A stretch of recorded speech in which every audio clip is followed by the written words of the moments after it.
Coming to you live from my apartment. It's Rob has a podcast. And now here's the guy who every single day has a gallon of salad. I'm Rob Cesternino. Hello, everybody.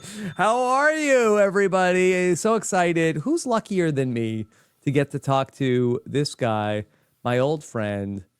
What a great guy. Here he is. It's Dr. Christian Hubicki. Christian, how are you? Doing great. And you're talking to a guy who eats a gallon of harissa every day. So a gallon of what? Harissa? It's like harissa? Yeah. What the hell is harissa? It's like a Mediterranean spice. It's very spicy. Okay. You mix it into it, and I get like triple harissa. It's very spicy. So I love it. Harissa. Yeah. Okay. All right, I got to look that up.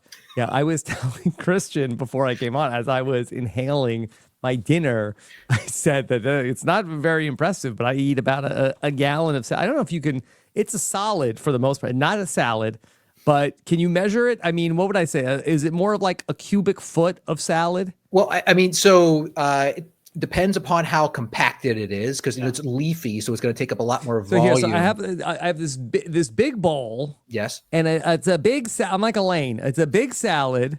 I fill it up with a lot of stuff. Yeah. And then I eat like one of these a day.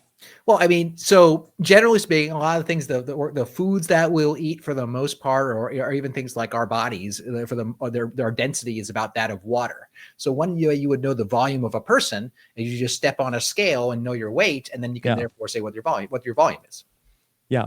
So would you say I eat a cubic foot of salad every day? I haven't done the calculations. I wasn't prepared for this lecture here today, Rob, but I'd say, maybe something along those lines. Let me know in the comments. So who's my salad brother, like Joe and David? So is it heavy on the dressing would be my question, Rob. No. And then it's going to be nice and leafy. Light on the dressing, baby. Understood. That'll mean to be leafier. It'll poof out more and therefore be less dense. So I think that's more doable. Big baby spinach guy. But let's, enough about me and my salad. We're here with Christian Hubicki, and how fun is this? We get to talk about where we're at. Of course, Christian, for so many years, has come on the podcast, and usually, I think really in the new era, we used to like stack Christian for the end of the season, but a lot of times the die was cast at the end of the season. It was a fait accompli that we knew who was going to win, and we said, wouldn't it be fun to talk more, probably Christian's idea, when there's the most entropy possible in the season? How many outcomes? Everything is possible here at Mergatory. And so here we are at the final 12, where so many different scenarios could play out. Indeed. And the irony is that we might have actually had a very low entropy kind of outcome today. Yeah. At the merge. And I'd love to talk about that more with you, because I feel like that the Mergatory is turning into not a super exciting moment in the game. We could talk about some of the reasons why, and maybe some of the things that they can do. I don't even know if we'll be able to vote on it. Should there be Mergatory? Maybe we'll find out if that's on the next ballot. But Christian, so excited to have you back here with us. How are you doing? I'm doing great. Every time I talk with you, I feel like I say the same thing. I'm in the throes of the semester, I'm just like dialed in, and I think that Steven pointed out, he knows when the semester is getting closer to the end because my hair gets wilder. So I haven't quite hit like maximum chaos with my hair. Yeah. But it's about to get there. I think what an astute observation by Steven. He's known for these. He should give out awards based upon his observations, I feel. And they'll create no controversy. Of course, what a perfect time to have you on the podcast as we are ready for the White Lotus season finale this weekend also. Yeah. So I got that. I've been very invested in the season for no apparent reason. It's been actually been really, really fun. I want to see the end on Sunday. Can you confirm that it's not going to be your character that dies in the finale? I've signed a massive NDA over the fate of my potentially award nominated character, Rob. So we'll have to wait till next week. Okay. All right. Well, we are very much looking forward to that. I talked to Ron Clark the other day. Ron Clark had like 10 minutes of takes on the White Lotus. That doesn't surprise me. He seems like the kind of guy who would be really into that. Yeah, he seems to love that kind of drama. Can I give you real quick before I get to the Survivor? And this isn't even a spoiler. I think this is my hot take for the White Lotus. Okay, and if I'm right, come back to this on Monday. Mike White, you were the first person to champion Mike White. He changed the game of Survivor. You and I did a 3.5-hour interview. I said, why'd you vote for Mike White? And you said, Mike White did things that he changed the game. He played so brilliantly.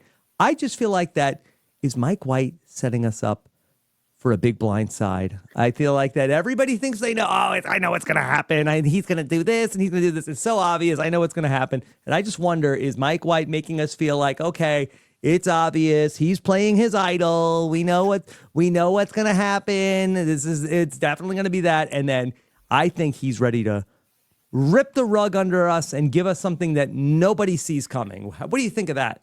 I think that that's a pretty safe assessment, and I have no inside information to go off of. I mean, I don't think that he likes being predictable.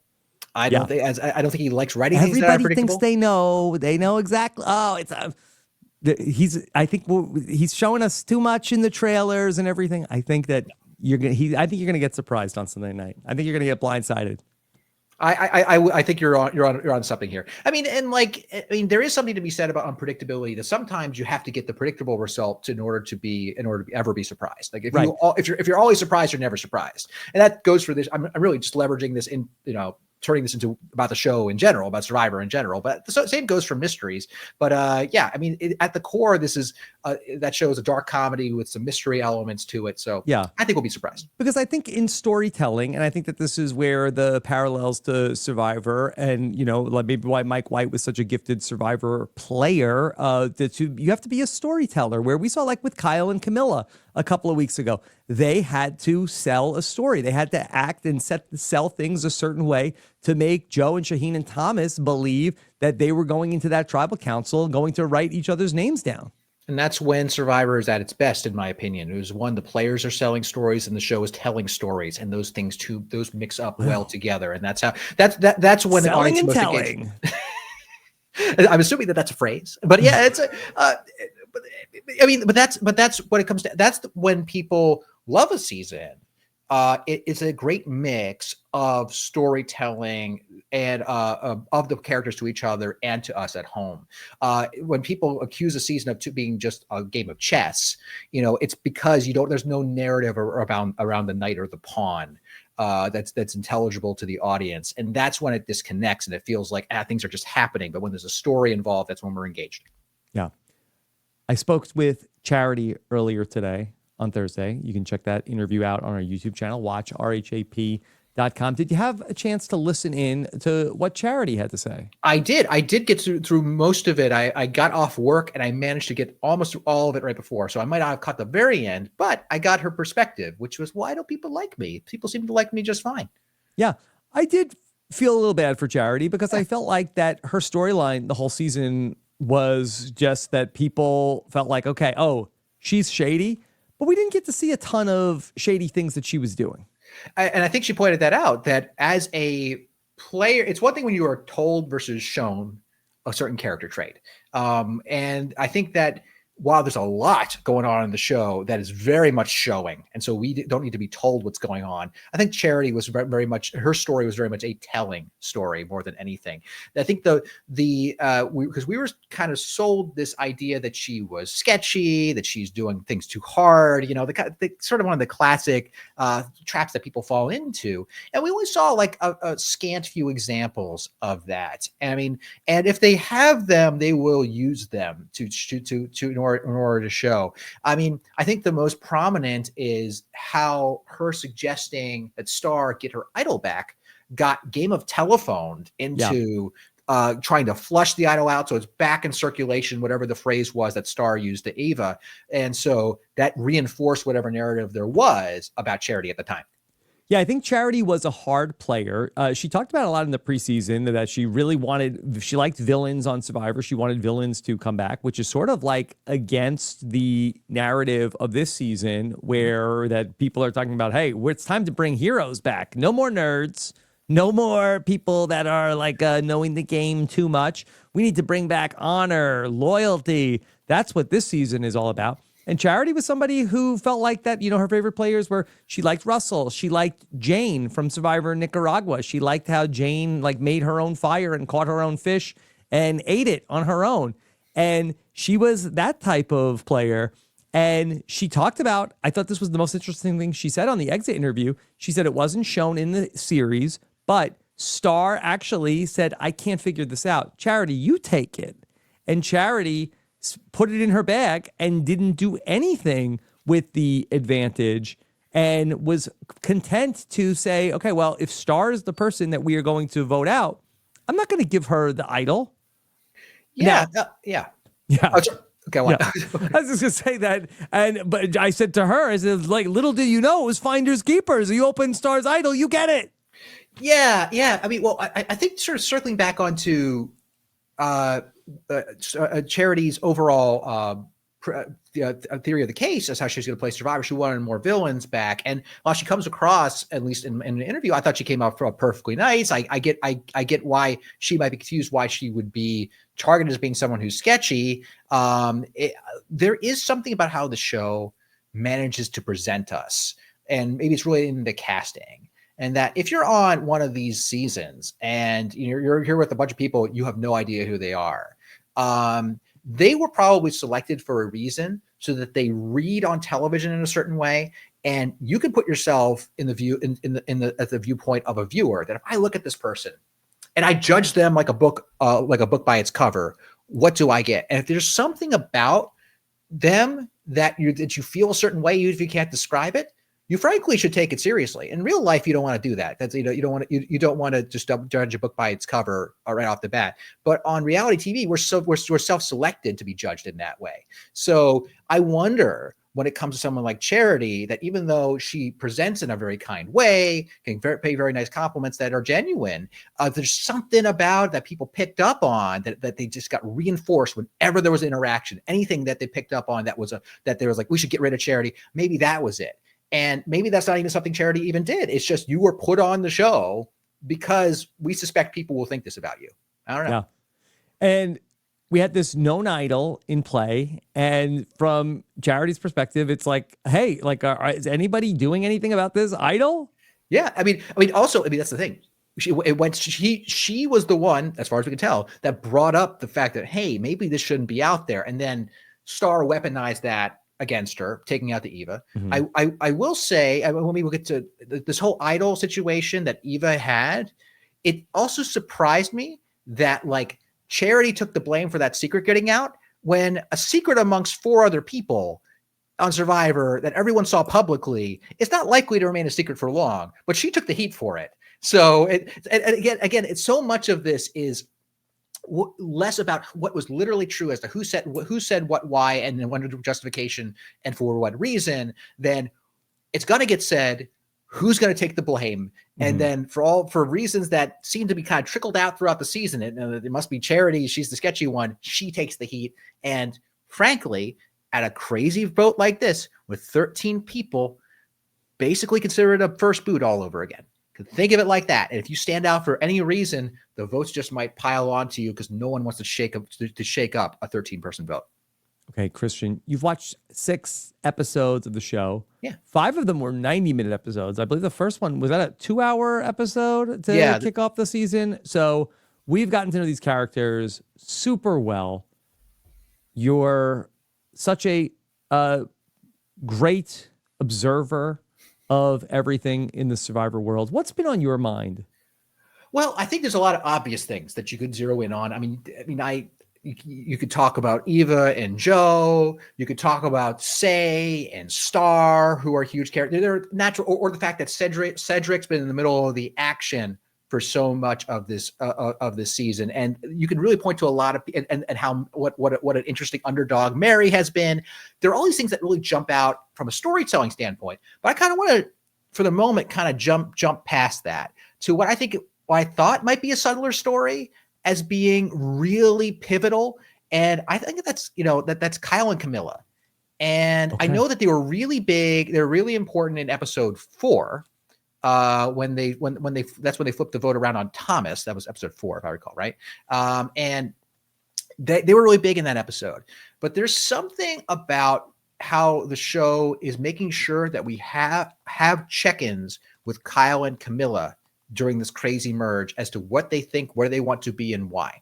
And that could be because Kyle and Kamilla were both critical swings at this particular vote. So they will be important next episode, or they will be very important down the line. Mm-hmm. So I think that there is something really interesting. If I'm looking at what stories would be important, I don't do winner picks. I don't do that.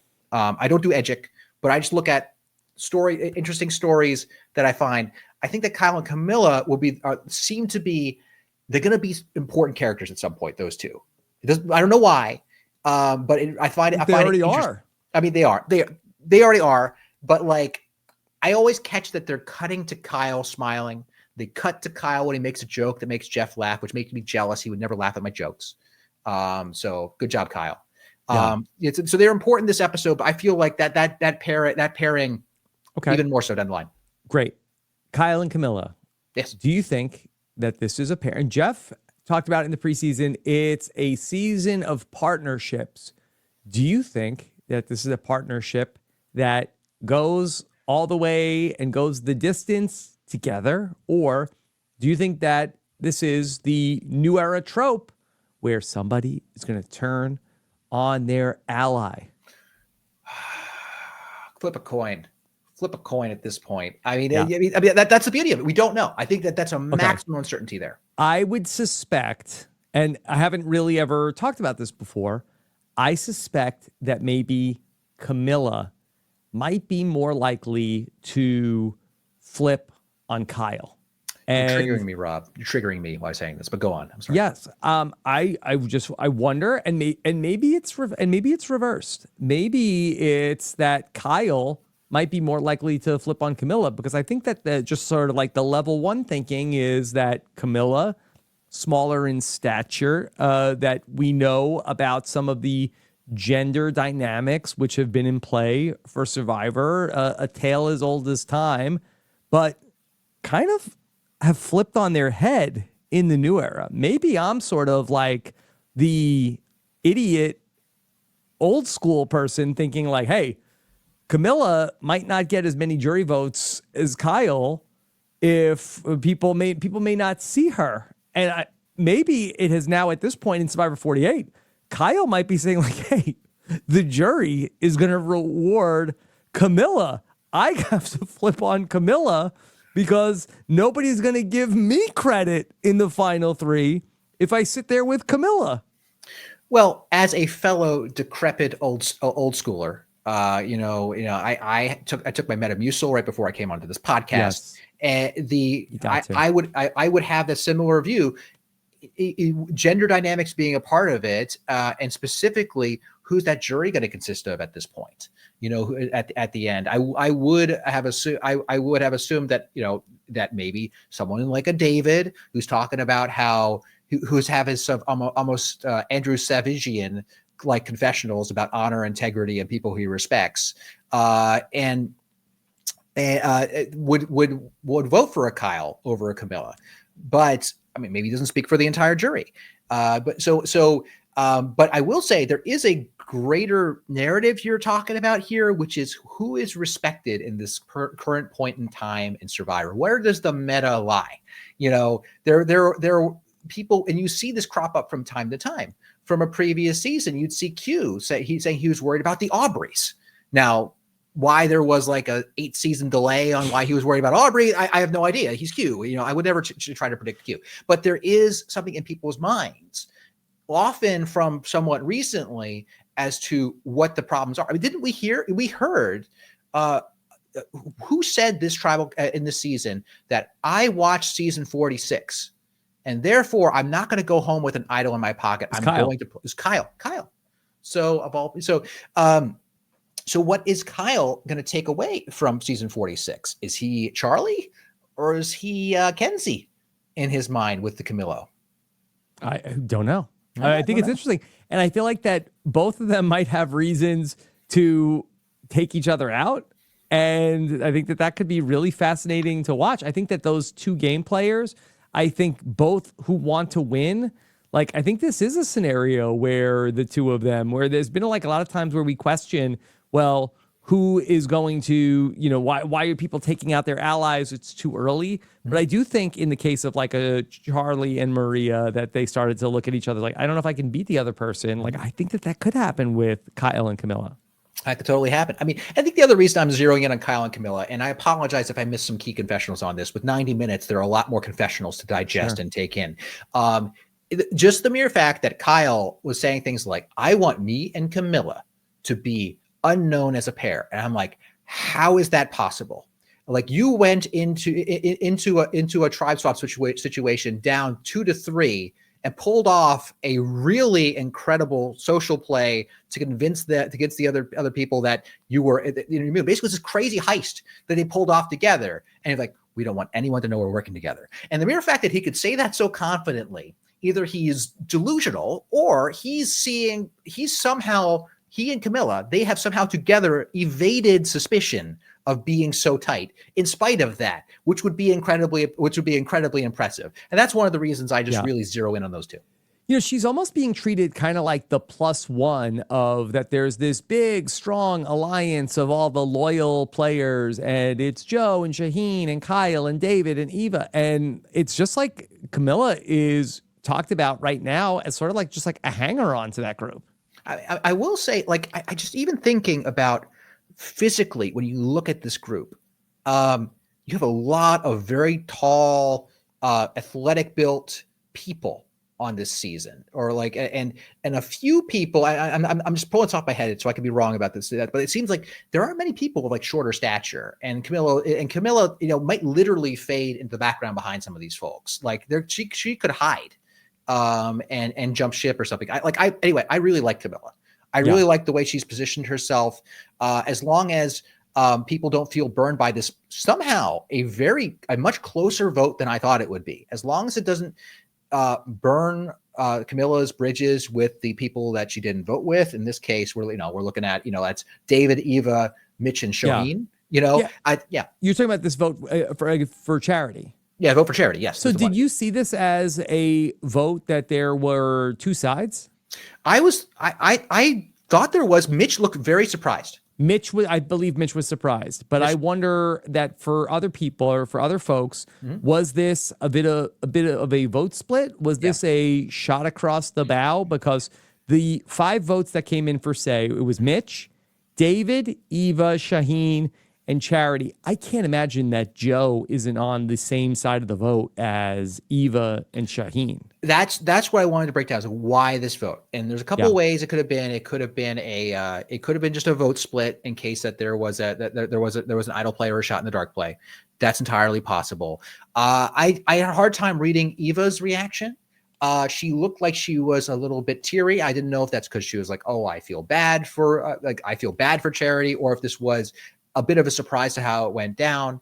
But Mitch was definitely surprised. So he was blindsided. Yeah. So like, I don't know who was in on it. I was trying to because the fact that Eva and David were on different sides of that vote. Eva and David were on the same side of the vote with Mitch and Shaheen. So the only way that a vote split to me makes sense is that Eva is close with David and close with Shaheen. So maybe those 3 voted for Say. They told Mitch, "Hey, we're voting for Say," and he was honestly surprised. And Mitch was working with Charity, who obviously went home.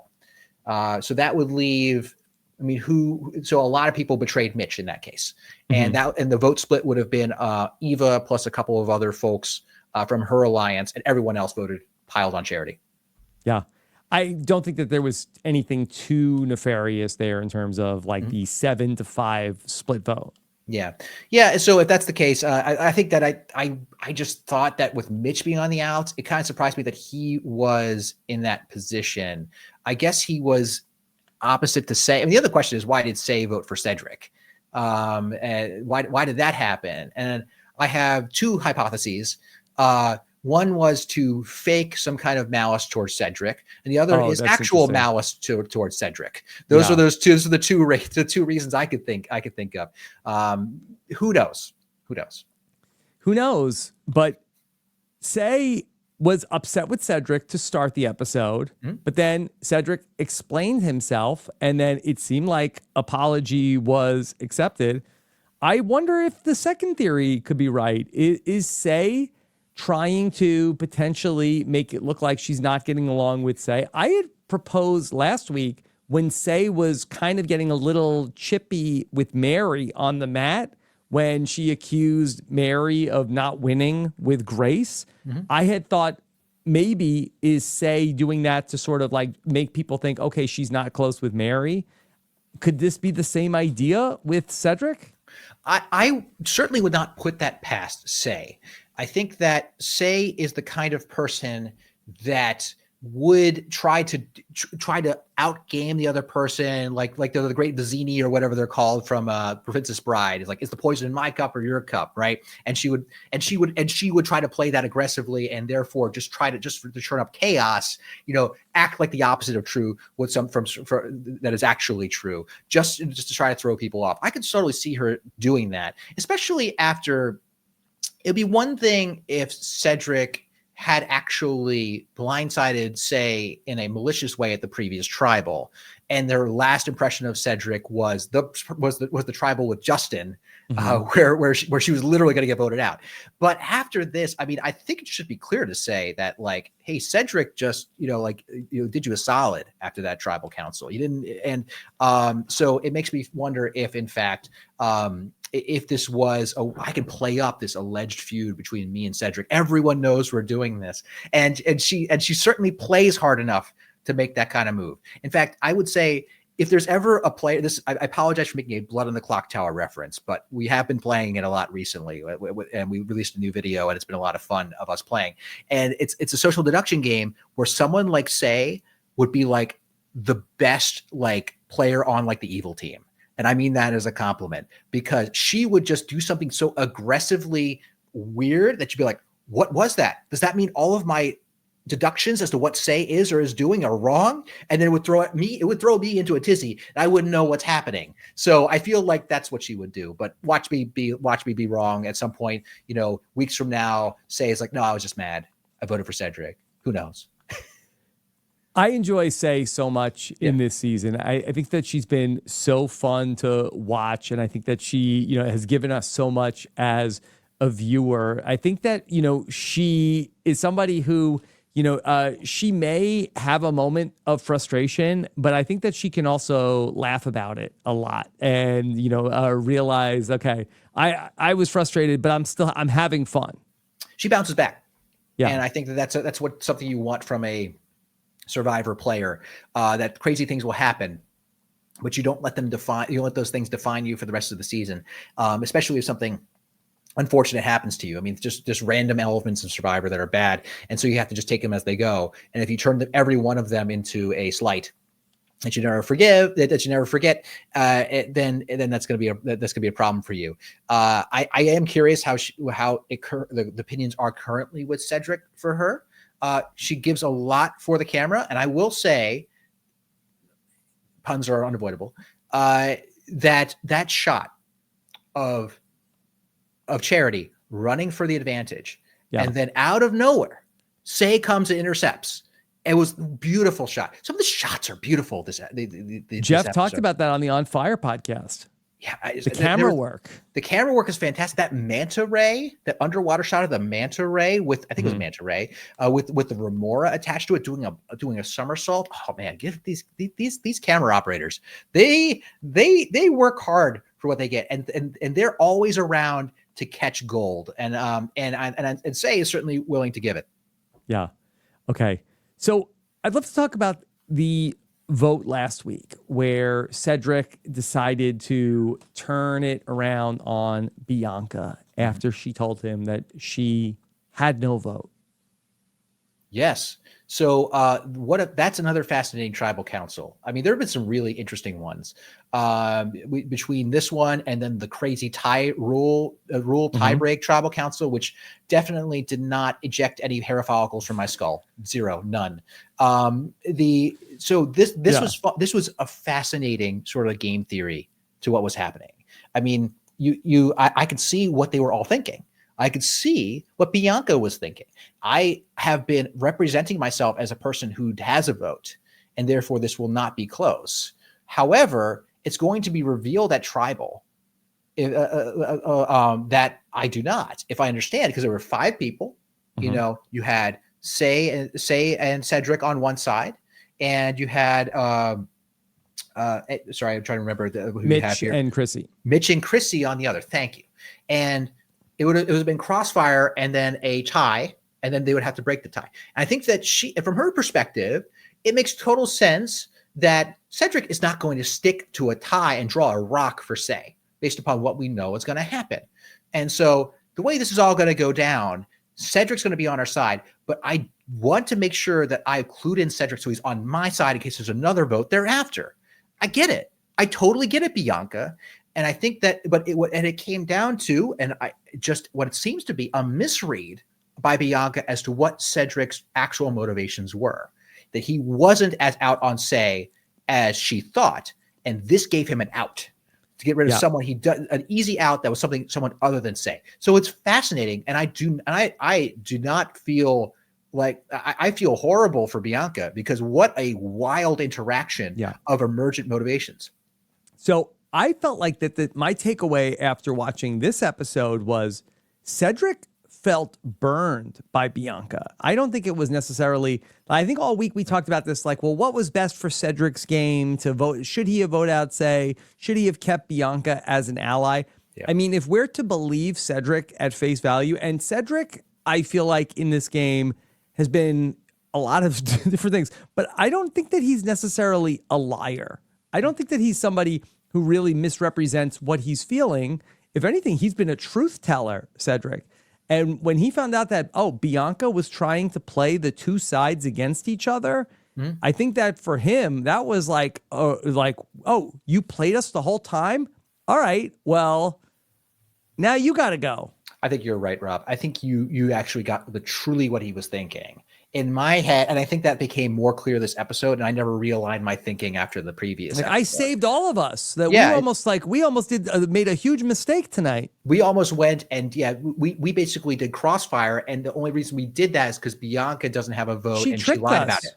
Yes, so that's the way she did. So he managed to effectively pin the blame on Bianca pretty well. And oh my goodness, the scream of Say when she found out that Mitch had voted for her. I just couldn't help but cackle. Just like the way that that Say just careened from one focus of her ire to another, like instantaneously. Yeah. But then she did spin it around. She's like, well, okay, well, I guess I voted for Chrissy. So exactly. I guess, you know what? No harm, no foul. I guess we're all okay here now. She bounces back. She's elastic Say. And so how that works. So there are a lot of fascinating tribal councils in this pre-merge, and you don't often get that, right? It was a great pre-merge. Yeah. Yeah. I mean, and I don't even need like these things in the pre-merge to be. The pre-merge is always table setting for the merge, or whatever we're calling this episode that we had. When they all come together, this is where the rubber meets the road, whatever cliche you want to make. It's so everything else is setting up the relationship so that you have stakes going into that. But if along the way you have these crazy votes that, again, definitely do not raise my blood pressure about rules, and then that's all the better. All the better. The pre-merge is crazy now. I mean, the pre-merge used to be boring now, and this has been like a grand experiment in the new era, but I kind of just feel like that the new era pre-merge, that we get these 5 episodes, it's like people are losing votes, people have advantages, you don't know what's going to happen. It's such a gauntlet. It's like Beast Games. Like, it's just like you don't know what's going to happen. The name of the game is just get through it. Yeah, I mean, based upon that, why would the show ever change any of these new era twists that they put into the pre-merge based upon things people say like that? As much as there are things that, me or others might point out, they're like, we don't like this because it kind of changes up the game. Mm-hmm. It makes things from their standpoint very exciting. And I think that's there. And I think from a game design standpoint, there's always tension between there. A lot of times there's tension between what's exciting and what feels fair. And I think that is where things come to a head. Now, it's what the game is best is when you have both. Where I actually think that the Bianca vote was a lot closer to being much more fair, but also really exciting. I forget the circumstances by which she lost the vote. She went on the journey. Yeah, was a Yahtzee journey. Okay, don't get me started on Yahtzee journey. But but when it comes to like she doesn't have a vote for some reason. Okay. at that point, it's all the player motivations and reading the player motivations and making actions based upon that. And that's where the show's awesome. And when you see people who get so excited about a vote and something that was nuts and crazy, that's where the whole fandom comes together and loves a thing, as opposed to like, this thing was chaos, and it was a crazy outcome, and oh my goodness, wasn't that crazy? And people are like, okay, yeah, but why was that fair? I mean, just to go back through the pre-merge, I want to make sure I have that the order: the Justin vote out, the Thomas vote out, the Bianca vote out. Those 3 in a row, and they all involve people losing their votes and advantages and extra votes and things of that nature. Was that the 3 craziest pre-merge votes in a row ever? Like, I can't imagine that anything is even close. Closer you're going to get is Heroes versus Villains. You'd know better than me because you're rewatching it right now. But I mean, you would, it wouldn't be all 3 in a row, but you had the Suri vote out at Heroes versus Villains, which is pretty crazy. And I just happen to be doing this with Josh Wiggler on. I've done my homework, Rob. I know what you're doing. I know every moment of your life. Don't you think I know? Anyway, you've been studying. So studying. And then you had, of course, the historic Tyson blindside. Yes. And unfortunately, it was then followed by James going home over banana etiquette. I think that broke the. I mean, what about on the other side? Prior to that is the Randy boot. So Randy boot, I forget the exact order. So Randy boot. There's also the Tom Westman boot was after. That's after boot. Tom. I'm sorry. So I'm sorry. I think it goes Suri, then Tom, and then the double tribal council. I don't remember the Tom being too crazy, other than they just got rid of him. So it was crazy that they kept James. He couldn't run. What was crazy. Yeah, wasn't he injure himself over chocolate or something like that, like a reward for chocolate or something like that? Anyway. It was the reward was they played Schmergen Brawl, and that was the reward. And Colby famously didn't want the chocolate and sat out of the challenge. And then James played and then got injured.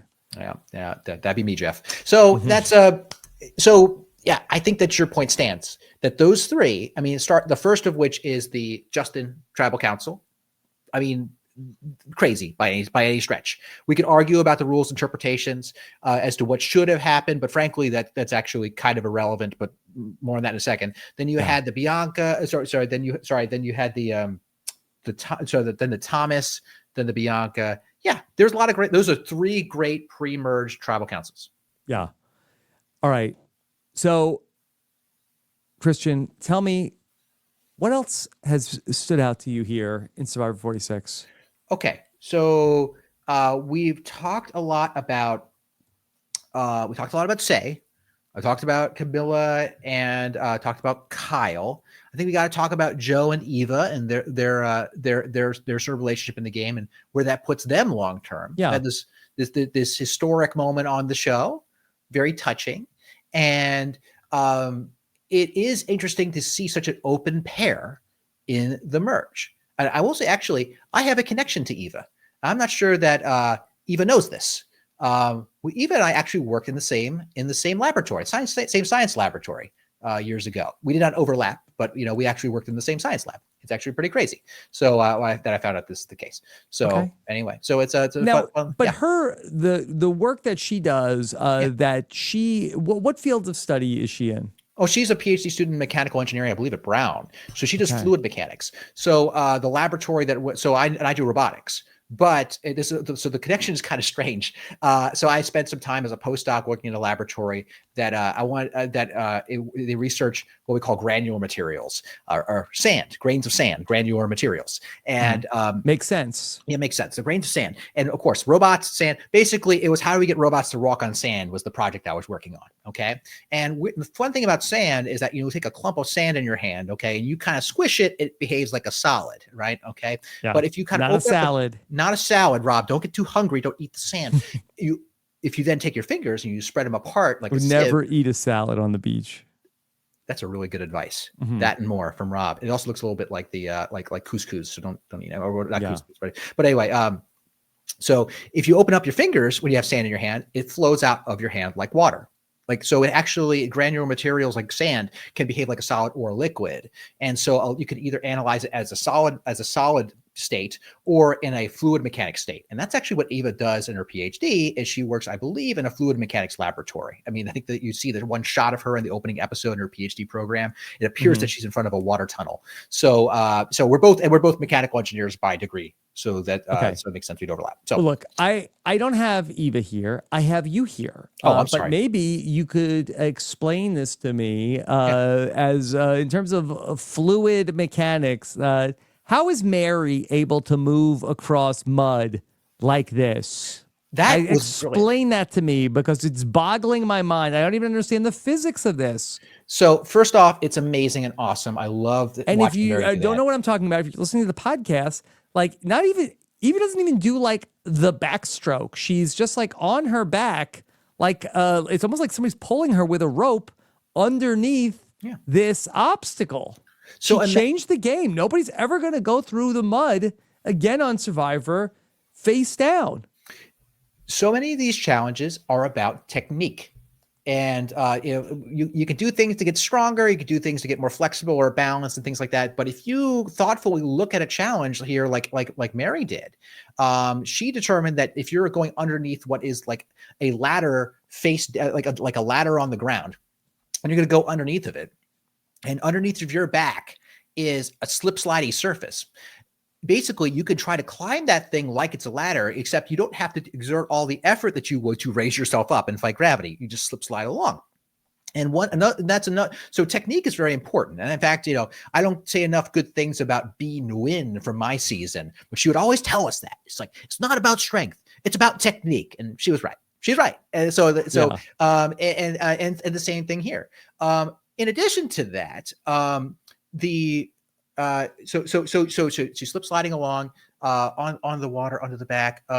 Here's the other thing about when it comes to anything in these challenges. Whenever you're moving something and that's likely to get stuck, okay, like momentum is just key, like physical momentum. And so, like once you get slip sliding, do not stop. And when there's a giant boulder ball, okay, you just got, whenever you get that thing moving, I know it's easy to say, you just do not let it stop. Because the effort exerted to make a thing that is stopped move again, especially when there's a lot of friction involved, there's a lot of effort that's going to go from into your muscles to make it move. So here you have Mary, who gets moving and just just times the motion of her arms to keep sliding her. It's basically climb horizontally. Do not stop. Do not stop. This applies to giant boulder balls. This applies to giant treasure chests that you're moving through the sand. Like literally, instead of doing little tiny pushes, you coordinate your pushes together and then move them. And then that way, when you're applying force while it's moving forward, that's what we call in the physics business positive work. Okay, that you are imparting energy to this thing that you're moving, and therefore making it accelerate. So that you're doing good stuff. You're doing positive work. But every time you are trying to exert force against something that isn't moving, you're not doing any work until that thing moves. So every time you come to rest, it's a waste. And that's applied in a small way to Mary. I imagine a big way to a lot of other challenges. I think another classic example is in Survivor 46, when I believe it was Hunter had a bunch of people in the water go over what was like a little water wheel, and where basically had people daisy chain off of each other's like front and back. I think it might have been Hunter who did this. And once they got moving, they kept dragging people over like it was a little conveyor belt of people. Okay. And again, part of the reason that works is once you have momentum, do not give it up. There's a metaphor in there somewhere for Survivor somewhere, but I'll stop there. Yeah. Okay. Well, thank you for that explanation. Thank you. I was just kind of riffing, but I appreciate it. Yeah. You're doing positive work all the time.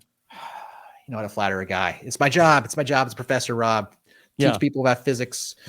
So yeah, it is fun to drop the occasional Survivor reference in class. I'll do it like 2 or 3 times a semester. I'll try to keep it at that. And one of the stories I will tell is that on the when they dropped me off on the beach for like press interviews on the first day of Survivor David vs. Goliath, the Instagram influencers were there to take Instagram stories of us so that they could do promos of us later on. And they and one thing they did is they handed me a stick and they're like, Christian, you're a science guy, draw an equation. So I, of course, draw an equation. And so thankfully, whenever that equation comes up in class, I always tell them the story when I did that. And then by the time the equation's done, and they said, Christian, that was great. Instagram stories are limited to 1 minute. Can you stick to a shorter equation? I'm like, sure, I can do that. Absolutely. And then I give them a comically short equation. But anyway, sorry. Yeah. This episode, very nice season so far. Let's talk about that. I think so. Yeah.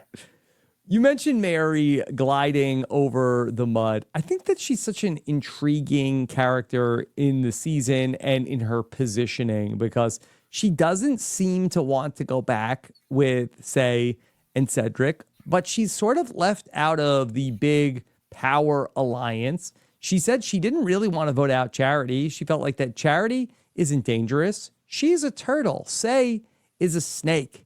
She wanted to take her out. Where do you think Mary fits into all this?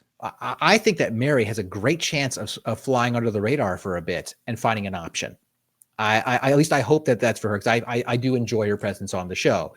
She does not appear to be a part of a giant alliance. I mean, she was the other tribe that went to tribal council 3 times and lost 3 members. She doesn't come in with a big target of people on her side. Yeah. The danger for someone like her is if there's a false sense of complacency around the Siva tribe.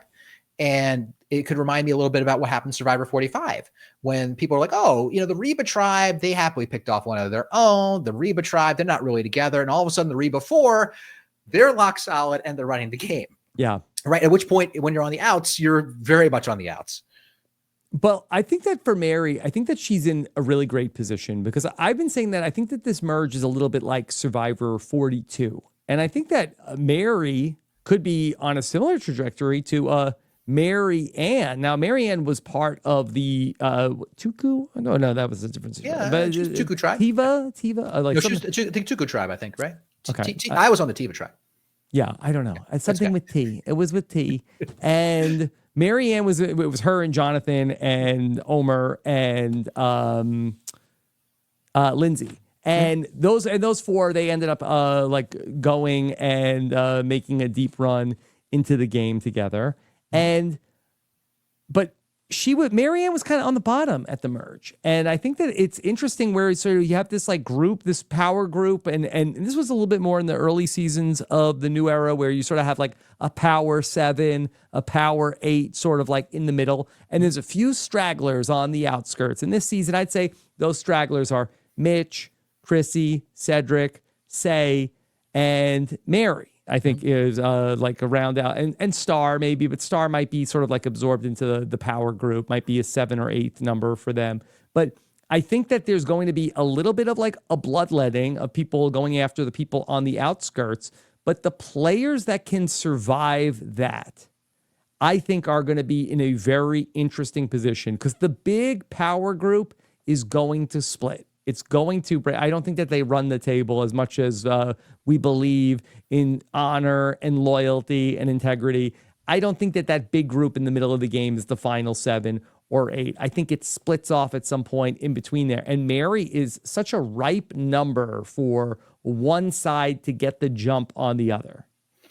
There's enough chaos in how the pre-merge works and how the early merge works that the name of the game is just to survive. I think a lot of the time.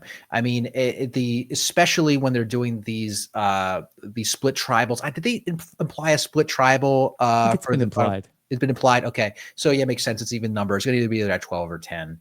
They used to do it at 10, and I applaud that they do it at 12 because I feel like that if you do it at 10, we lose the final 10 and the final 9 vote, which is historically a final 9's a big vote. If you do it at 12. We lose the final 12 vote. Who cares? Final 11. Not a ton of interesting things happen at the final. Although that might have been Wentworth. Does not count.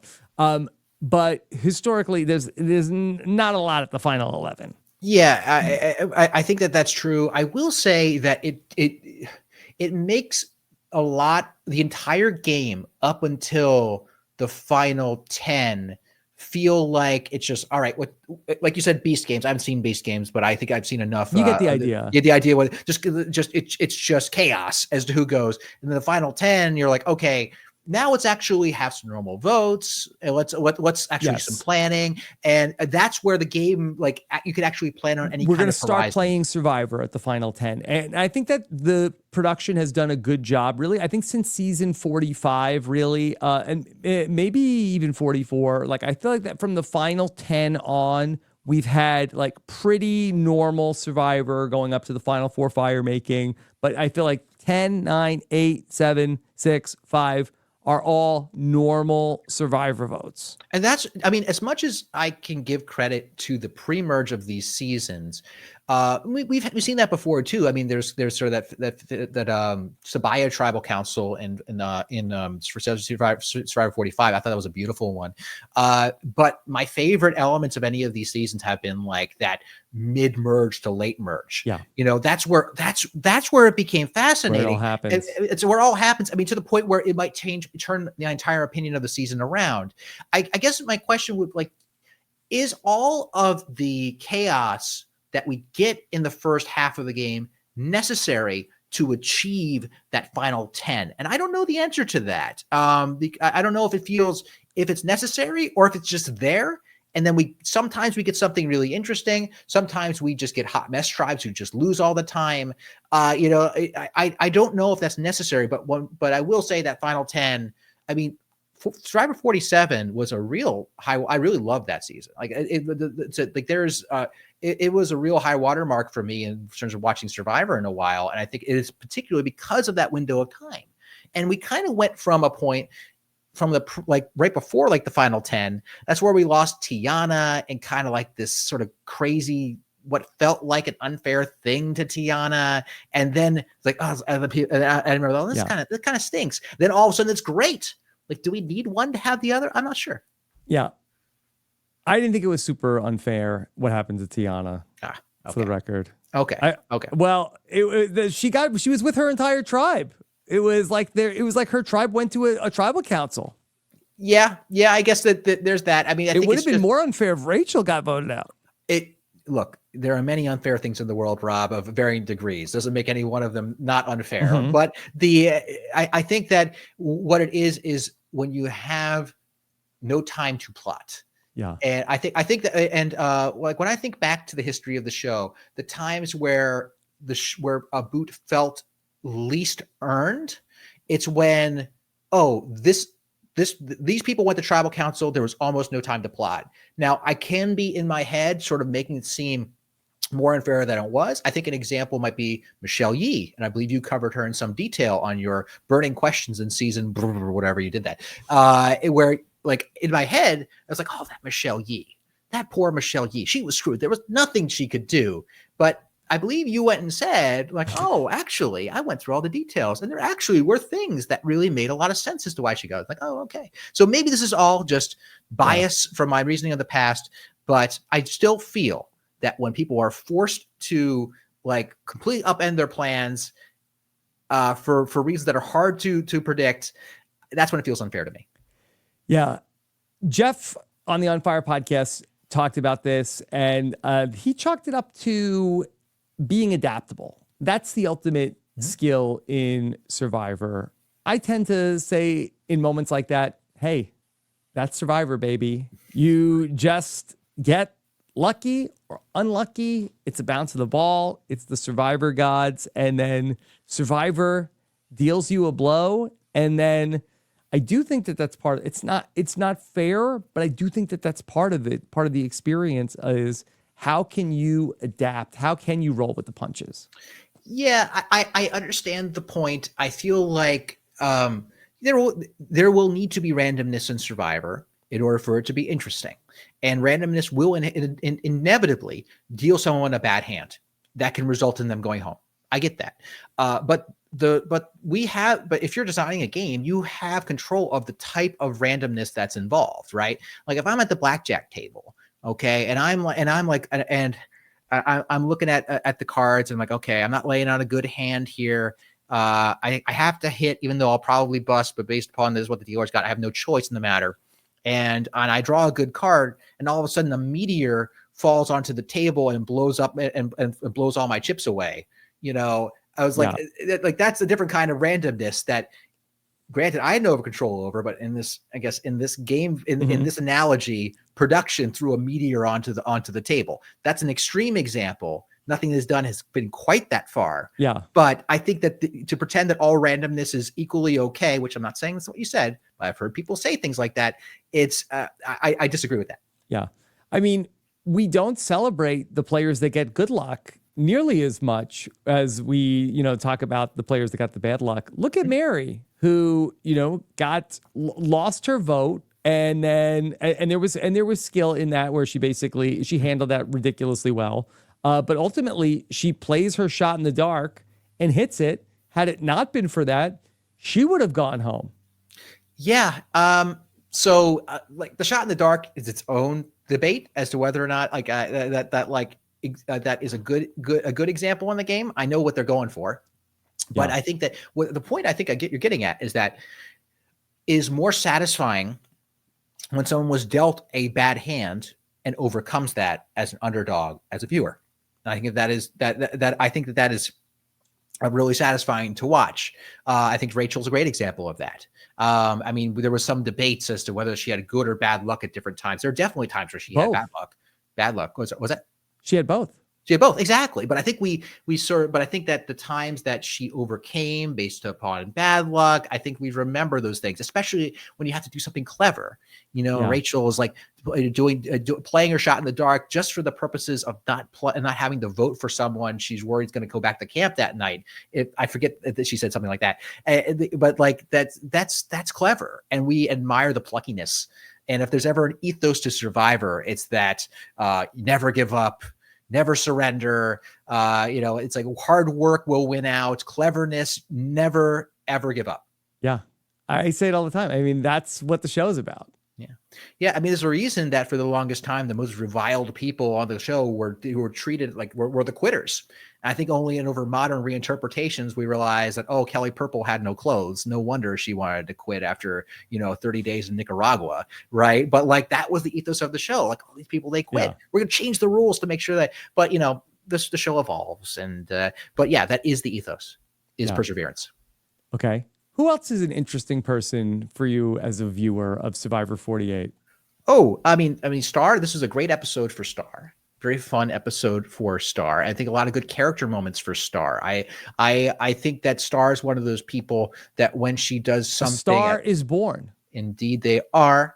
And the way that she comforted Cedrek, I think there's something when there are people who know in the moment that there is an emotion happening and this person needs support. I mean, we could talk about Joe and Eva as a great example of this, but I think that this episode Star stands out in that, like, as soon as Cedrek started to tear up, she sees it and she's like, no, we're not doing that. We're not doing that.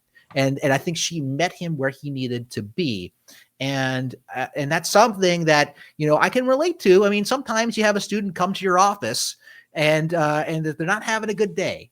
And you just kind of got to realize, like, okay, this is the moment. This is the moment. You see where this is going. You have to see what they need. And Star gave that, I thought, in a very genuine way. And that can be hard to do on a show like a reality TV show where some people can be performative. I think Survivor's good about finding people who aren't. But I think that it comes off genuine, and that's what they always shoot for in casting. And I think the best shows shoot for in casting. Yeah. Do you feel like that Star now is feeling a weight lifted off of her from the pre-merge, or do you feel like that we are now finally seeing in the edit who the real Star is, or potentially both? Oh, that's hard for me to tell, but I thought that her little on-the-fly confessional of her on the beach, sort of talking herself through what's going to happen at the merge, was a different side of Star than I had seen on the show. At least I remember seeing. Yeah. And maybe it was the possibilities of what's coming that's new. You had literally say it out loud on her tribal accounts, like, oh, great, I love the merge. You guys are great too, to be clear. But I wanted to be with all these other people. And so it's but I think that that reflects a lot of feeling that a lot of people have, which is, this is exciting. Look at all these new people. I've been stuck with so few, and now there are so many, and we got to see that from her. You played in a season where you had a tribe swap. You went from 3 tribes to one big merged tribe. Can you talk about some of the emotion you felt coming into the merge? I mean, it's socially overwhelming. I mean, it's incredibly socially overwhelming. I mean, but I would say, like, as socially overwhelming as it was to have a bunch of people who you never met before that you have to suddenly meet, and a whole bunch of different group dynamics that are all coming together, and you have to sort of feel out where everyone fits in this new dynamic. It was a lot. People have it a lot worse. They've met fewer people than I ever met on my season. Like, I actually started off in a tribe of 10. These people never left. They had a tribe bigger than 6, and they met maybe one or two more people, couple more people before the merge. Most of these people they probably don't know. I didn't do the math, but like a lot of them they don't know. And at least they gave us 3 days when we merged to get to know each other. And I'll tell you, that felt like a blink of an eye. Like I feel like I had got to have one conversation with Kara K for like 15 seconds before our first tribal couch together. It's not for lack of trying. I wanted to know more about realtor Kara K, and I never got the chance. And here they had 2 days.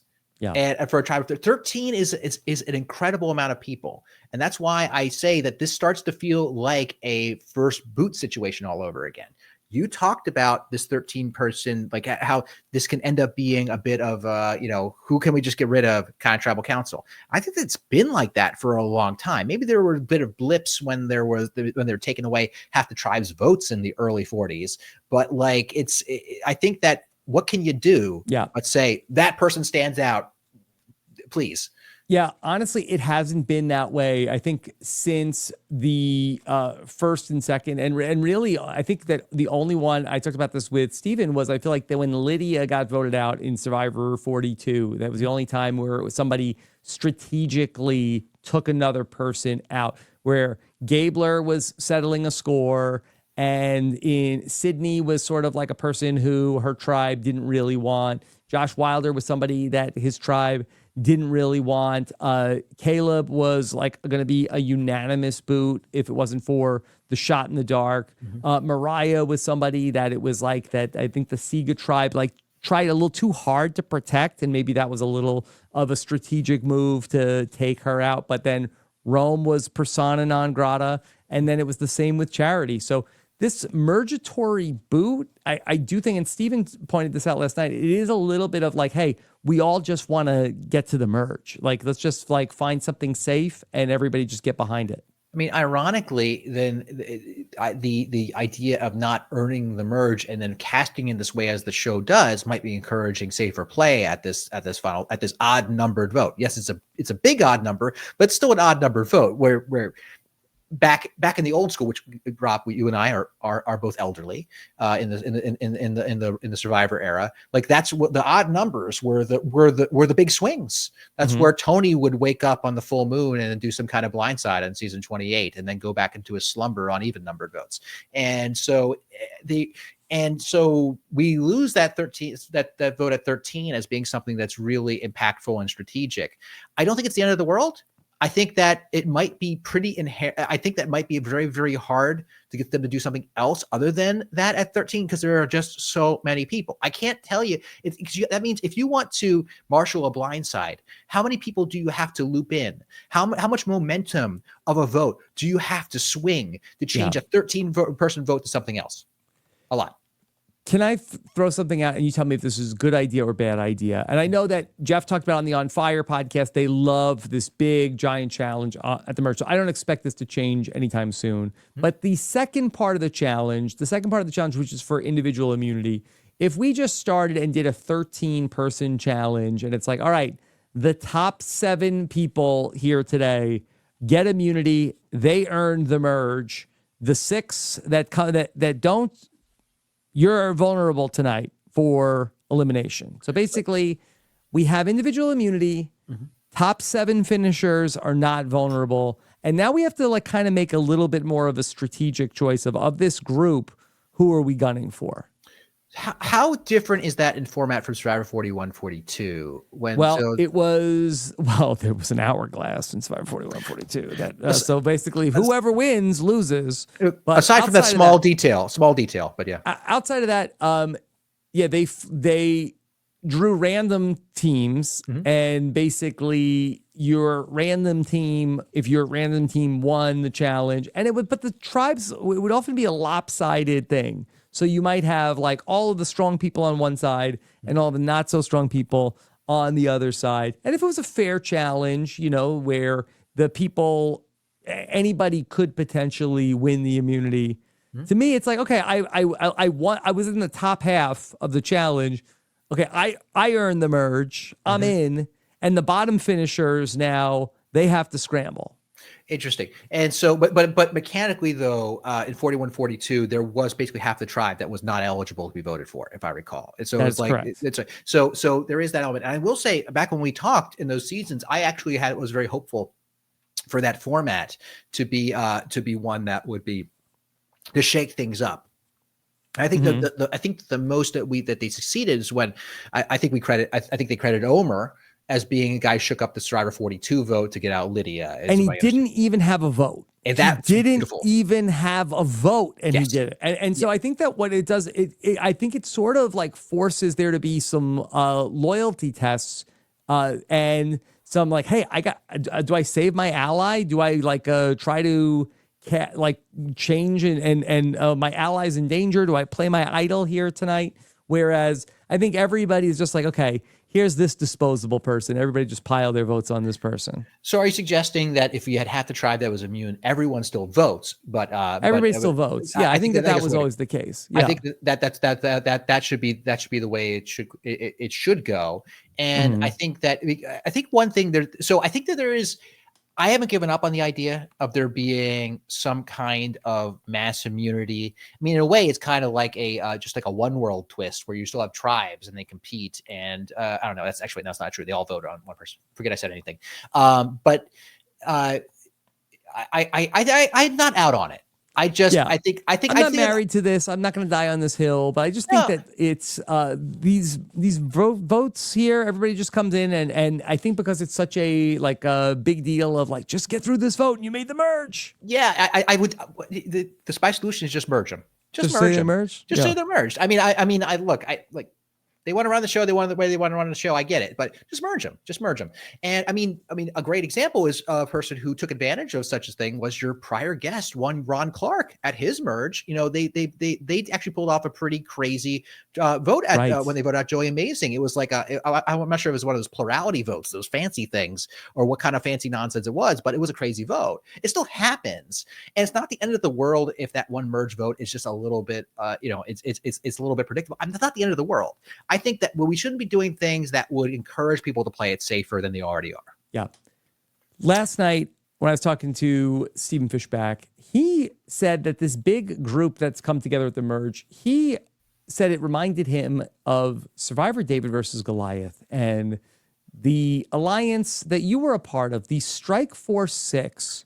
He said he thought that this power alliance reminded him of. Yeah, it does. It does remind me, and that's not good for the people in it, because the Strike Force of 6 was the alliance that never was. And I remember Allison and I would joke about this after the season was over. Oh, the alliance that never was, because we never once really voted together or did any kind of move. The move was to vote out me. That was the move. The guy in the Strike Force. We want to make it the Strike Force of 5. Apparently, I believe in this alliance. Yeah. Well, I wish them well. I wish that they'll learn from my mistakes. Number one, I didn't know this meta that you're not supposed to name an alliance with a number. That makes a lot of sense now in hindsight. But we kept it under wraps. I felt. But anyway, that's But I think that there is an analogy here because the cross tribal alliance. Because I mean, one thing that was a little different about our season is we had a theme. We had this theme of David versus Goliath, and one that made me uncomfortable because it kind of cast me and a couple people as the heroes of the season and other people as villains. And that just made me strategically wasn't a good thing, but also I felt bad for these Goliaths. Like, you get to be the villains. You didn't do anything. You felt bad for Goliaths? Yeah, absolutely. I felt bad for the Goliaths. I mean, there was an impetus like, no. And for a variety of reasons, it's like the theme of the season cannot be David versus Goliath anymore. The tribal lines must blur. So they must blur. We must work together across tribal lines. And there were some people willing to do it. And of course, immediately dissolves. It goes right back to David versus Goliath, and it dominates the rest of the season. And that's how the entire season goes. Like, great, good job, me. I did a fantastic job changing the theme of the season. Anyway, but my point being is that there was a theme, and that's and part of breaking that theme was one of the reasons for the alliance. Here, no theme. It's just three tribes. You have your Vula, Siva, Lagi. They're not identities. So I think there's a lot more chance there. I mean, and if they have a common cause, which seems to be this honor, integrity, Coach Wadian sort of thing, it could go. It could go, but I mean, it would be a pretty remarkable thing in modern Survivor if a massive tribe, a massive alliance that's saying, "Hey, let's all be loyal to each other down to the end," actually does that. Could happen. But it would be pretty unusual. Yeah. Christian, you also played with such an interesting person, the mayor of Slamtown, John Morrison. Did he ever talk about his diet? Did he talk about if he was a big consumer of milk? He talked about his macros, Yeah. like spiking his macros. I can't claim I understand. This is not my branch of science, but yes, he definitely talked about his diet and routine. And it's actually one of my social faux pas I remember from the island was that like I was swapped in the tribe with the mayor of Slamtown, and Allison wanted to know about what his workout routine was like. He's going on and on about it, and at that point, I was working out kind of whatever that means for me. Yeah. And I was like, oh yeah, it's like I do a little bit of I've been started doing this, and Allison's like, due respect, Christian, I don't care. Wow. No, she made it nice. She was super nice about it. She's like, I kind of want to hear what John has to say on this matter. I'm like, you know what, Allison, you're right. You're absolutely right. Why am I even trying to contribute to this conversation? But he had a lot of strong opinions about. I can't claim I understood. I remember he had some medical takes. I was like, Dr. Allison, is this a real thing? And she would give me her opinion. And but I don't remember much other than. Can you say what kind of takes did he have? Oh, I'm not sure I want to say all of them, but were they controversial takes? Because it was what 2017. It was 2018 when he filmed. 2018, and so there's a lot of things people will do in the wrestling business to prolong their competitiveness, and someone like John, when this is his bread and butter, and I think he was 37 at the time. I mean, wrestling is a tough business. To keep at for a long time. I don't even know anything about wrestling. It's just obvious. And so did he say if it's real or not? I did not ask him if it is real, but he did tell me, like, one thing he told me, it's like wrestling is like dancing. Wrestling is like magic. And it's like, he would use these analogies for what wrestling is like. And it was interesting to hear him talk about it. And while there wasn't a lot of strategy going on when I was on the tribe with John, it at least was fun to learn about his way of life and how being a performer in this very foreign theater to me, it was kind of inspiring. I was talking like, yeah, I wonder how you make a robot do that. Anyway, whatever. So yeah. Did he mention to you that he called himself the George Bushy of Tushy? Did you know that when you were on the island? I'm not sure if I knew the George Bushy of Tushy. I try to remember. I think Abraham Lincoln. I forget. He told us some of his nicknames. Like that was part of his bit. It's like, oh, I got some nicknames. And the beautiful thing about someone like John, and I will say, I think that I do see a little bit of David in John. I see some parallels there as with in terms of their attitude. That there's some degree of self-awareness, even though there is hubris. And that's something that the show has gotten really good at casting.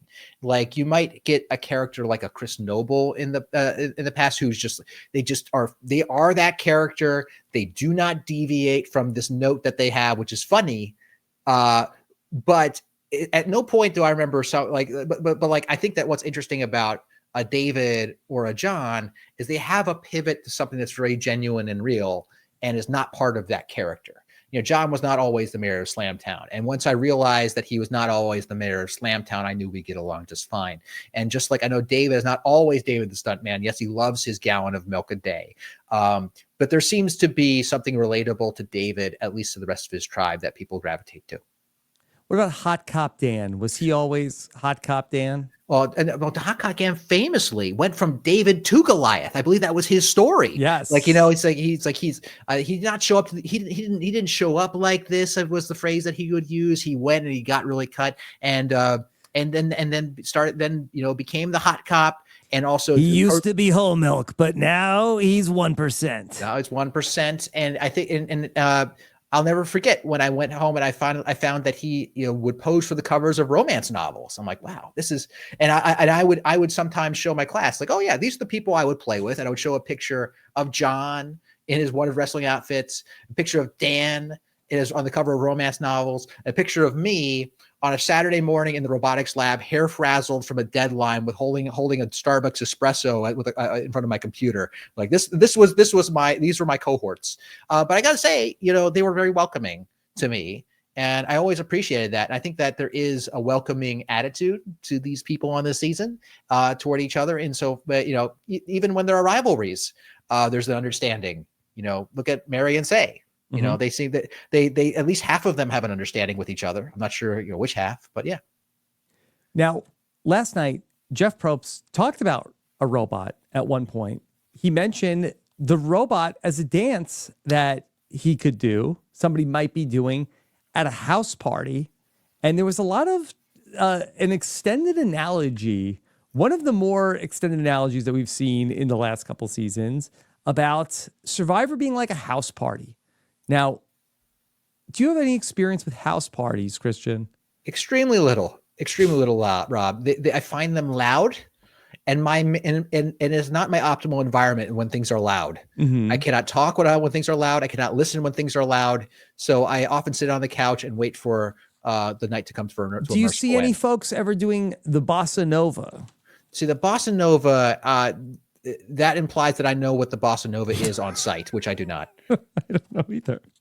I know that that's a style of music as a bossa nova, but yeah. I would not correlate it to any human movements. It was a big night for the analogies because then Jeff went all into Club Condo, which I feel like I've got Club Condo after last night. I think I've really come to understand that Club Condo is basically the epitome of a house party. It's a house party so good that I think it's better than going to the club. It's like, hey, you going out tonight? Yeah, I'm hitting up Club Condo.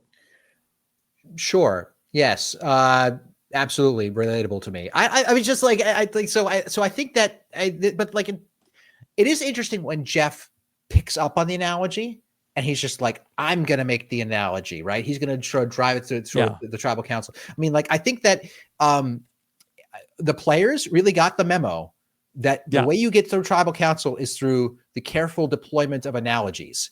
Yes. That way you don't have to say anything. And then Jeff allowed them to do it. So Right. I wanted to add in on that because I feel like, hey, if I'm going to this tribal council and I'm one of these people getting ready to blindside charity and Jeff starts talking about the bossa nova, Club Condo, doing the robot, I'm like, oh, this is great.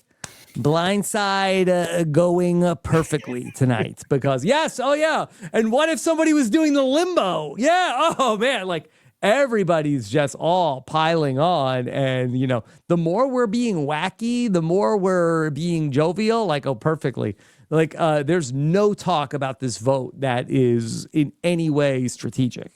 It is interesting you bring that up because like that is how it will go at tribal. Like, it's like sometimes a vote gets goofy and sometimes I think maybe it is a different time back in the olden days when we had to write our blindsides via telegram, Jeff would clamp down on that kind of nonsense a lot. And like there would be, and because I think that there is an impetus to keep the tribal council light to make sure that your plan goes through without any kind of hitch. And I remember there was one where it was like, okay, it was actually incredibly tense in terms of what the vote was going to be. Like we knew this was like the kind of, we knew this was going to be a crazy vote. Like the only way that I could sort of get through it, I tried to mask it by just, hey, let's be goofy at this tribal council. Yeah.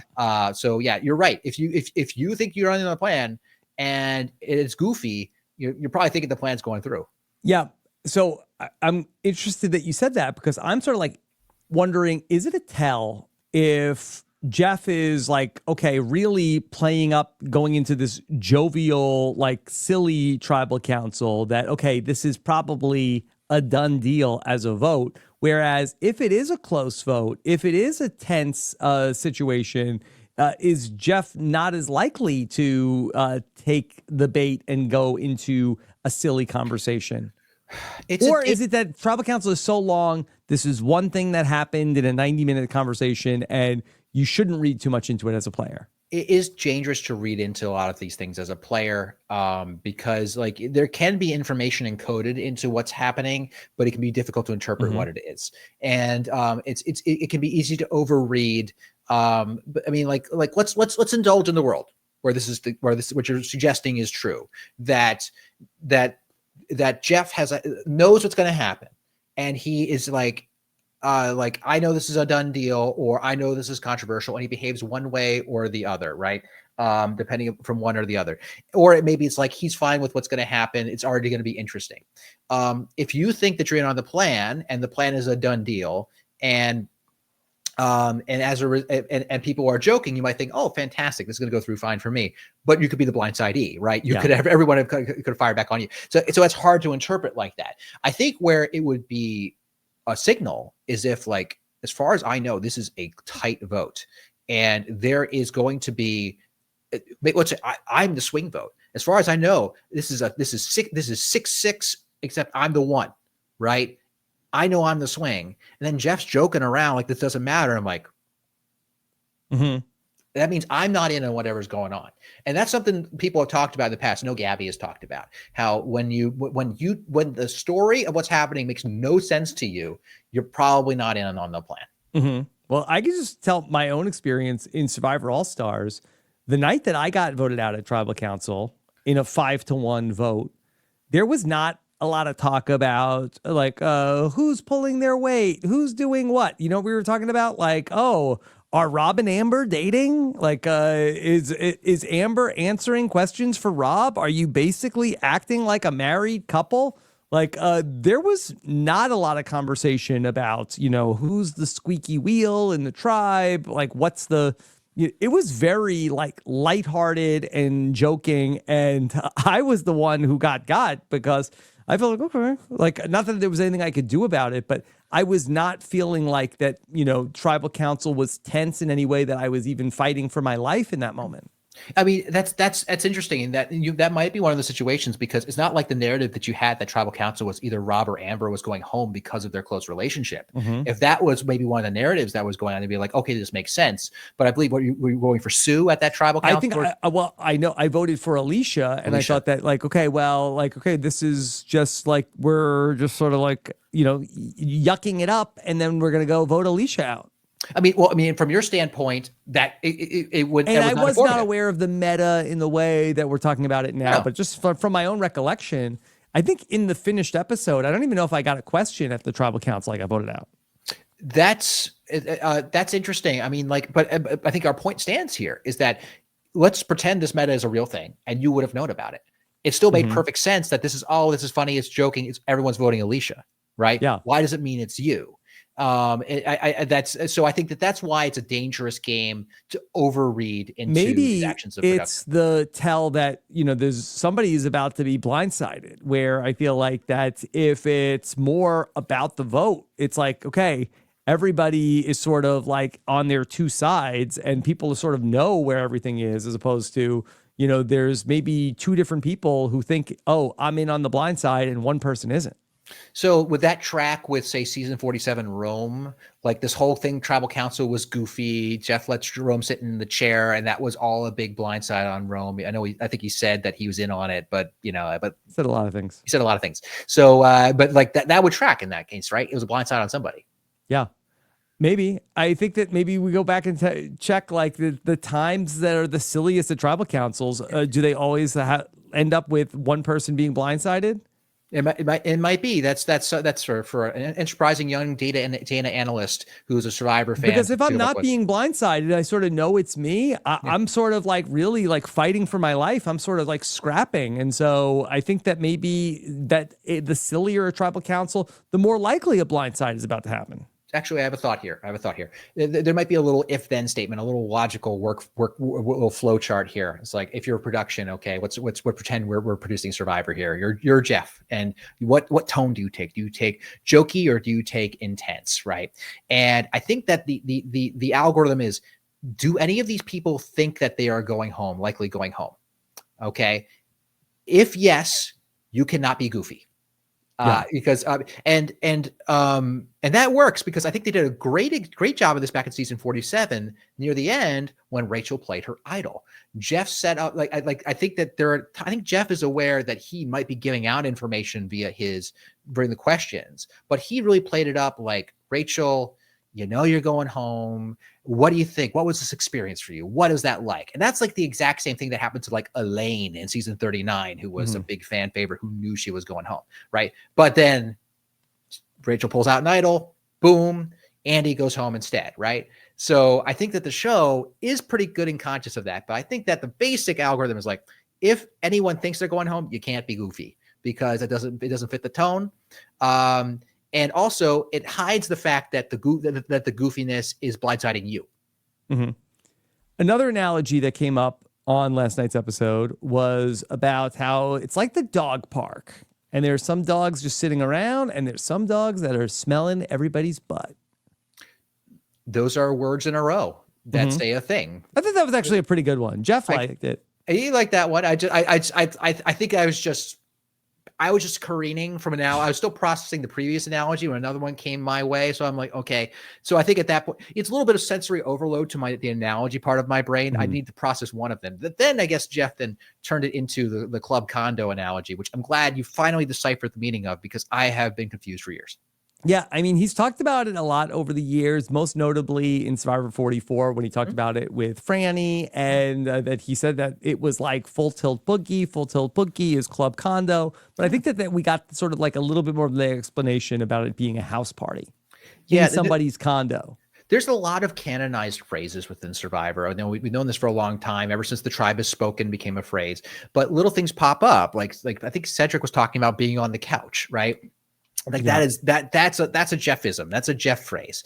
And it kind of, and these things have seeped into the cast, and they repeat it back to Jeff as a shorthand, which is not necessarily a bad thing. The show can have its own shorthand for things. But I will say one thing I loved about Thomas, let Thomas go without saying something cool about Thomas. I loved the way he would defy cliche and how he talked about votes. I think he was talking about sending someone off to sea as his metaphor for voting them off. I'm like, oh, I love that little thing. So any opportunity you have to make, and I think great confessionalists do this on the show. You see them like they will put their own spin on something we've heard a lot of different times. And I think that especially if you've seen the show for so long, you hear the same phrases like, is this good for my game? I came into this game doing this. Like there are these phrases that kind of that infect us. And the more that people like Thomas is just one example, defy those cliches and to tell us something with a funny witticism, the more I love it. Christian, let's bring in some questions from our listeners and hear what they want to know about things. And how about from Andrew Butts, not sniffing butts. Andrew Butts says, could voting out the most chaotic player become the norm if Murgatory stays? Was Rome last season, and now between the two most chaotic players at this point last night? I think is a perfectly understandable outcome of having a large merge. It just is. And the less time you have to plot a plan, the more new people you're being introduced to, the more uncertainty. That means that the more safe you want your plan to be. And what's safer than being like, that person stands out because they're chaotic, we can't trust them, let's get rid of them. That gives us one more vote to plan with fewer people. I mean, there's sort of a phenomenon like just the sheer number of possibilities can be overwhelming.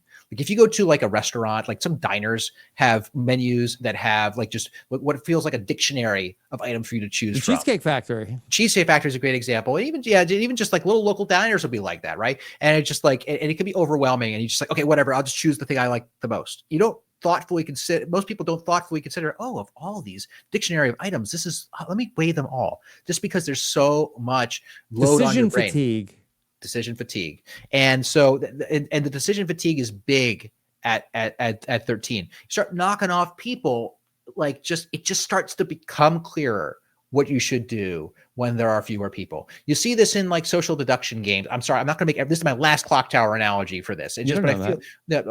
Okay, you're fair enough. Okay, all right. The clock. So when you play a game like Mafia and you're looking for who the last evil person is, or the traitors, an actual show that people like. Just if you know there's a traitor left, and now you're looking at 5 people instead of 10. Yes, there's far fewer possibilities, but it just also just crystallizes in your mind. There are far fewer things to reason about, not only just options, but just like there's just fewer vectors of reasoning that can confuse you. And just all of a sudden, oh, obviously I should do this. And if you had that clarity 3 votes ago, right, you'd be like, oh my gosh, but my game would have been so much better. So it feels like that. And so when you have a 13-person merge, it's a lot. Okay. Christian, we got a question from Star Updates. Christian, why do you think Star Toomey is the best Survivor player of all time? Can you give as many reasons as you want? You can give as many reasons as you want. Okay, all right. So I've been challenged, and so the premise is that Star Toomey is the best Survivor player of all time, right? Yes. So okay, so let's go for it. All right, we've got manages to mark Eva with an idol. Yes. Managed to mark her, right? Publicly. Yeah. As having an idol. We'll go back and forth, okay? Yeah. Manages to get through the entire pre-merge without a single vote. There you go. Another one. Number 3, lowers her threat level by her poor marker etiquette in the tribal council booth. Mm-hmm. Oh, that's good. That's good. Yeah. Builds Cedrek back better. Hard for Cedrek was broken. He was broken, and he's build him back up. Also, is not vain and was the last to clean the mud off her face. Okay. Star is incredible at finding the advantages. Found it like that. Knows so many words. That's why she had a hard time with the cryptex. She was just going through the entire dictionary. Mm-hmm. Yeah. And got Charity voted out at the merge like that. Is still in the game? Mm-hmm. Sorry, I'm really undefeated at Survivor. Has never been voted out. She was in the promo for the season. Mm-hmm. Only Survivor player ever named Star. Only a Survivor player named after a celestial body, unless you count Sunday. What about Venus? Ah, damn it. Sorry, Star. Mm-hmm. Okay. So there's a lot there. There you go. Mm-hmm. Yeah. Star, I think, is heating up. Yeah, absolutely. Supernova, I would say. So she had never been to tribal before this, right? I mean, so we did not really like, unlike Say, who we got to see, and Say and Cedrek, who we got to see like in almost every instantiation of a tribal council, them being in on the plan, them being out on the plan, or like them voting off trying to vote for every person on their tribe. Yeah, we haven't seen Star in action yet because this was not a fundamentally contentious tribal council, it seemed. Okay. Justin Feinberg wants to ask you, will Christian please dispel with the myth that a public idol is bad to have?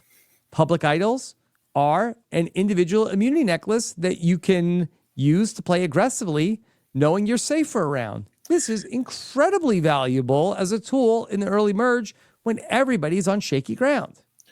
That's an interesting point. The argument is that it's basically a hidden immunity idol. Just you get to choose when you want to use it, and you don't know when people are going to want to use it. So there's that, but obviously it puts a target on you in a way that the individual immunity win doesn't. Winning an individual immunity can get you noticed as a target, depending upon what the narrative or what people are talking about. But finding an idol when there's only like a 1 or something in the game, it's terrifying. Like, and I mean, and I think that's one thing it's hard to understand when you're a viewer at home, what it's like to be in the game and you don't know who has an idol. It's kind of the scary idea, like who's the idol I don't know finders? what that's like. Yeah, it's like, well, let me tell you, Rob, as a slightly less geriatric Survivor player. Yeah. I'm sorry. What Rob. is it like? And so what is it like? You know, it's a Give me the analogy. What is it like not knowing who has the idol? not knowing like what it's like who has the idol. It's like when prom's coming up. You don't know if you're going to find a date.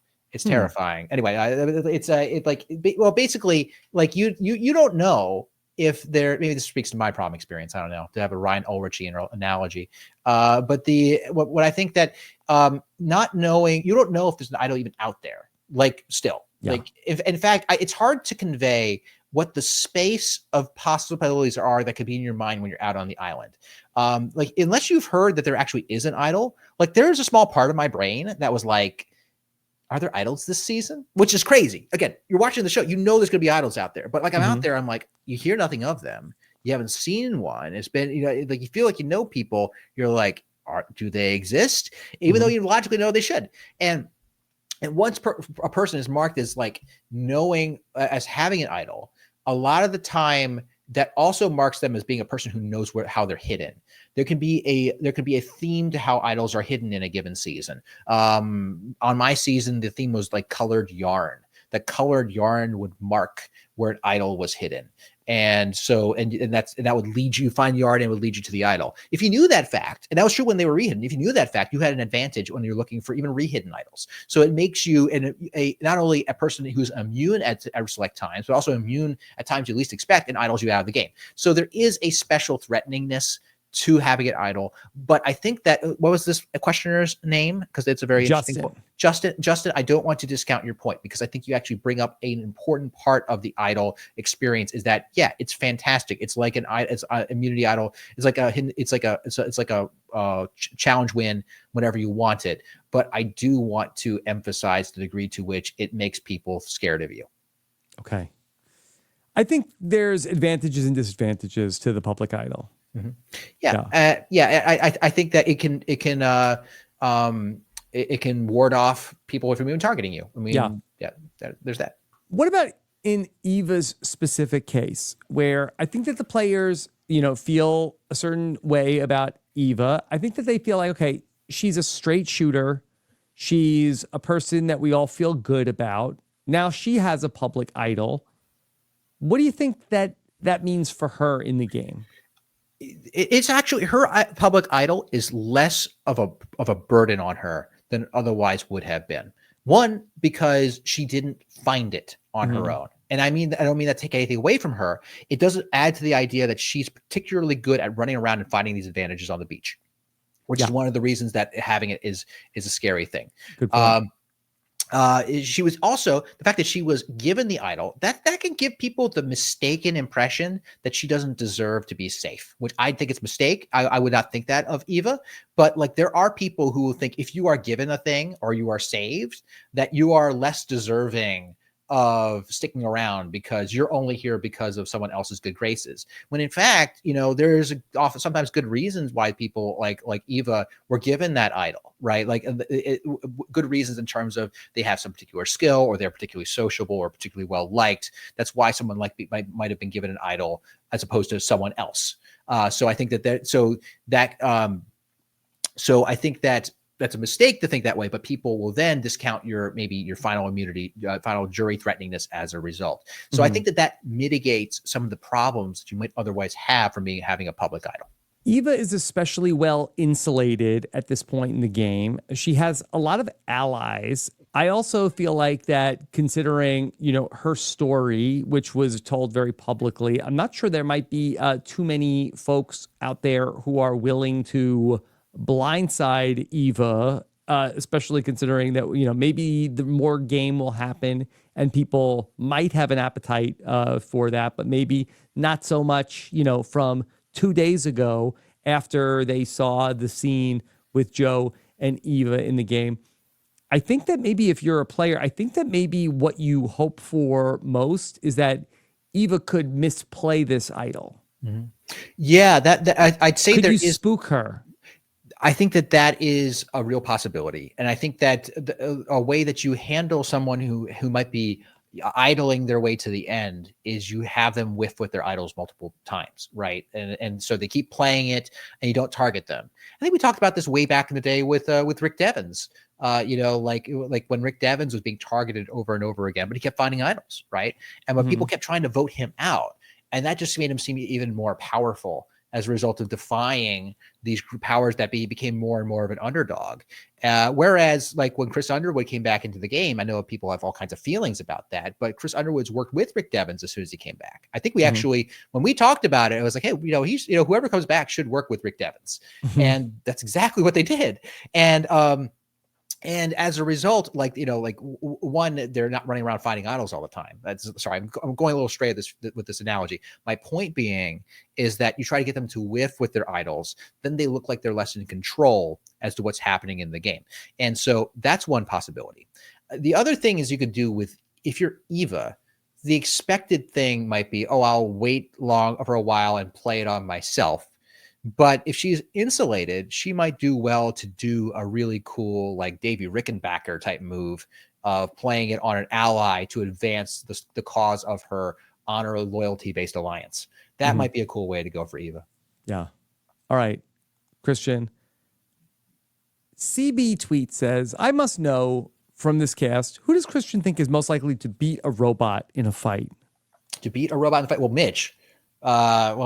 Mitch is able to is incredible in the challenges and is clever and a surprising amount of strength. So I think that he's very fit and is doing well in this game. I think it'd be a good one. I think when we're talking about cleverness and technique, we have to go back to Mary. I mean, robots are not hard to beat in a fight. To be absolutely clear, unless they're like the way you're going to get hurt by a robot in a fight is if the designer forgot to file down the sharp edges on it and they're like, oh no, I cut myself. Yes. Are there robots that fight people? There are not fight people directly. People will. It's very common these days. I know robots fight each other. They famously. Do. Well, famously in many films, in way too many films, and battle bots. But in battle bots and for rolling robots, let's just talk humanoid robots because we're talking like again, you're not going to beat a drone in a fight; it'll just run away from you in the worst case and do worse things in a horrible case. But if in a humanoid robot, right, there are some physical prototypes that people will, to demonstrate teleoperation of a robot, they will basically put themselves in a motion capture suit and then try to do moves like this. And actually fairly recently, a technique called motion retargeting has become very effective in training robots how to move. So like, even though the robot weighs differently and is a little shaped a little differently than a person, it'll still retarget its motion to imitate, almost like shadow boxing in that, whatever they called it, the Real Steel movie with, huge jacked man, that guy. And so those things exist. They have not, to my knowledge, fought a person yet, but given the fact that these robots are getting cheaper these days, like famous streamers are like buying them as like gimmick toys for themselves. And so one of them is gonna box a robot. But robots, they're getting better, but they're easy to trick. They're easy to fool. And I think that Mary, with her cleverness powers, would probably for a decade to come outsmart a robot in a fight. Yeah. That's just my guess. She's very slippery, and not just when she's gliding across the mud. I think that the robot would really struggle keeping up. Say couldn't even keep up with Mary. Yeah, and she was shockingly fast. I thought that Charity was going to get that idol, but Mary just like zipped in out of nowhere, cut her off, and managed to get to the thing impressively fast. Yeah. I do like something that they've done with the merge, and I was a little hard on the Mergatory, but I like that they've at least like made it that find an advantage and that person ends up being the person who doesn't have to compete in the challenge, as opposed to like draw a rock out of the bag. At least like make it some sort of a skill. I thought it was better last season, even though it was a cool shot that Genevieve had to find it on the buoy that was out in the water and say it was just like on a nightstand in the middle of the jungle. Yeah, I agree with you. This is a better instantiation of the one person who has to miss that thing. We like it when there's some element of skill involved in all of these things. When it's just a dice roll, it really doesn't feel the same. When you can just as easily make it kind of a skill game. I mean, another person we haven't talked about. We haven't talked about Shaheen. Shaheen is a kind of he's a guy. I mean, he's been around on a lot of these votes. Part of the he's a California girl, right? Yes, he's one of the California girls. I mean, a fellow professor of debate, which I'm not sure. I wonder how public that is. Actually, there's a lawyer this season. I forget who's the lawyer this season, but I actually wonder if they're lying about the profession like every other lawyer does. But but Shaheen, I think that we get his takes a lot. I feel Kyle is the lawyer, right? Kyle's the lawyer. Yeah. Yes, Kyle's the lawyer. Is he a secret lawyer? That's what I need to know, Kyle. I believe so. He's a secret lawyer, always a secret lawyer. Even when they're not saying they're lawyers, they're lying about what kind of lawyers they are. And I think that, but I think that you get a lot from Shaheen in terms of his commentary on how the game is going. And he's someone I feel like we have yet to see pull off some crazy maneuver. I feel like he's a guy who's itching to do it though. So I'm sort of waiting for that time to come for him. In a way, he reminds me a little bit of Gabe. I feel like Gabe was itching to make big moves and make a real big mark on the season. I hope Shaheen gets the chance to do that. Okay. Alex asks, will drinking a gallon of whole milk every day help me look like David? How much milk would I have to drink? That's a medical question, like about bodybuilding. I don't know a ton about. I have to tap the mayor of Slamtown to answer that question for me. Nutrition is a very complicated. I'm not a registered dietitian. I recommend consult a registered dietitian in terms of your diet if you want to make changes to your body. So the gallon of whole milk, okay, just to look it up, 2,400 calories, 127 grams of fat, 128 grams of carbohydrates, 123 grams of protein. So kind of like a 1-to-1-to-1 macro ratio. But that's a lot of calories. It's a lot of calories. Like that's before you even eat anything. Yeah, that's definitely a diet of someone who is working out a ton. That's all I can say with that. It's isn't it the challenge? You're supposed to drink a gallon of milk like in an hour or something like that, like a challenge. That's a tough one. Yeah, that's a tough challenge for sure. Yeah. Okay. Tom wants to know which Survivor players would make the best department chairs. Does that do anything for you? Oh, department chairs. Okay. All right. Department chairs. See, they're basically managers of a bunch of faculty. And so that's herding cats. So they have to stay calm in the face of a lot of people who have differences in the department, who are fighting for space in the laboratories, who are fighting for resources, who want more TAs. So who exudes department chair? It's Cedrek. Cedrek is the guy. He's the guy. Because especially, and he did this. He's like, look, Mary, I'll do this, but you have to work together. That sounds like a department chair decision where someone's like, look, I need this. Where one professor, like, they're like, I need this space. And it's like, well, I'm sorry, that belongs to Dr. So-and-so. It's like, I'll tell you, I will give you this other space next door, but I'm going to need you to work with Dr. So-and-so on this. That's what I'm going to need out of you. So it's sort of a negotiation tactic. And he also seems to have that calmness to not like in the face of pressure. Like, he does not seem to yell at people as a consequence of being frustrated. So I'd say chair Cedrek. Yeah, I think that's a good pick. I'm trying to think of anybody else that could be. I mean, certainly Shaheen, I think, could do it. And those are the two good ones. Yeah. I think that's really, I mean, and Cedrek, I can see him sitting behind a desk, like, tapping his fingers, like, oh, let's discuss your performance evaluation, your grant. So your research expenditures this year have been acceptable. I'm going to give you this kind of performance evaluation. I can see that. Did you see the other day that Cedrek posted that somebody that worked for him read him all his mean tweets from social media? Oh, isn't that nice? Nothing would make me break it into hives faster than someone leading all my mean tweets to me. Yeah. Did you get a lot of mean tweets during your season? What's that? Did you get a lot of mean tweets on social media during your season? I didn't. I actually tried to avoid looking on social media what people would say about me. I think that it generally I felt was a nice experience. One thing that this is maybe just a note for like the Survivor world, what it was, but when I was first like announced as a player, when they announced players at different times on the season, like people will immediately come out with all kinds of opinions about you when they've literally seen like you saying one or two sentences, like, and that honestly was kind of destabilizing for me. Like, how can people think they know me so fast? It's like I know. Look, it sounds so silly to say. I get it, and I knew I signed up for this when I wanted reality TV. To be absolutely clear, I get it. I understood, but like, there's just something about when it actually happens. You don't really understand the extent of it. That it's like yeah, it's like you don't know us at all.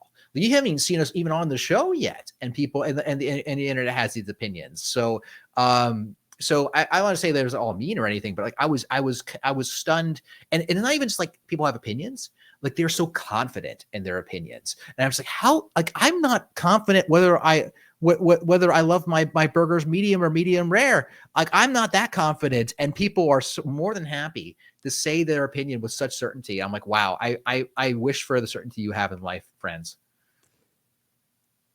Dr. Cedrek had the person that worked in his office reading him the mean tweets. Do you think that takes the sting off to have somebody else read you negative comments? I think that's a good idea. That's a good idea. Like, I'm not going to look. You read me the negative comments, because then you have another person there with you. Like, you're really grounded. If it's like, oh, look how silly this is. This person says,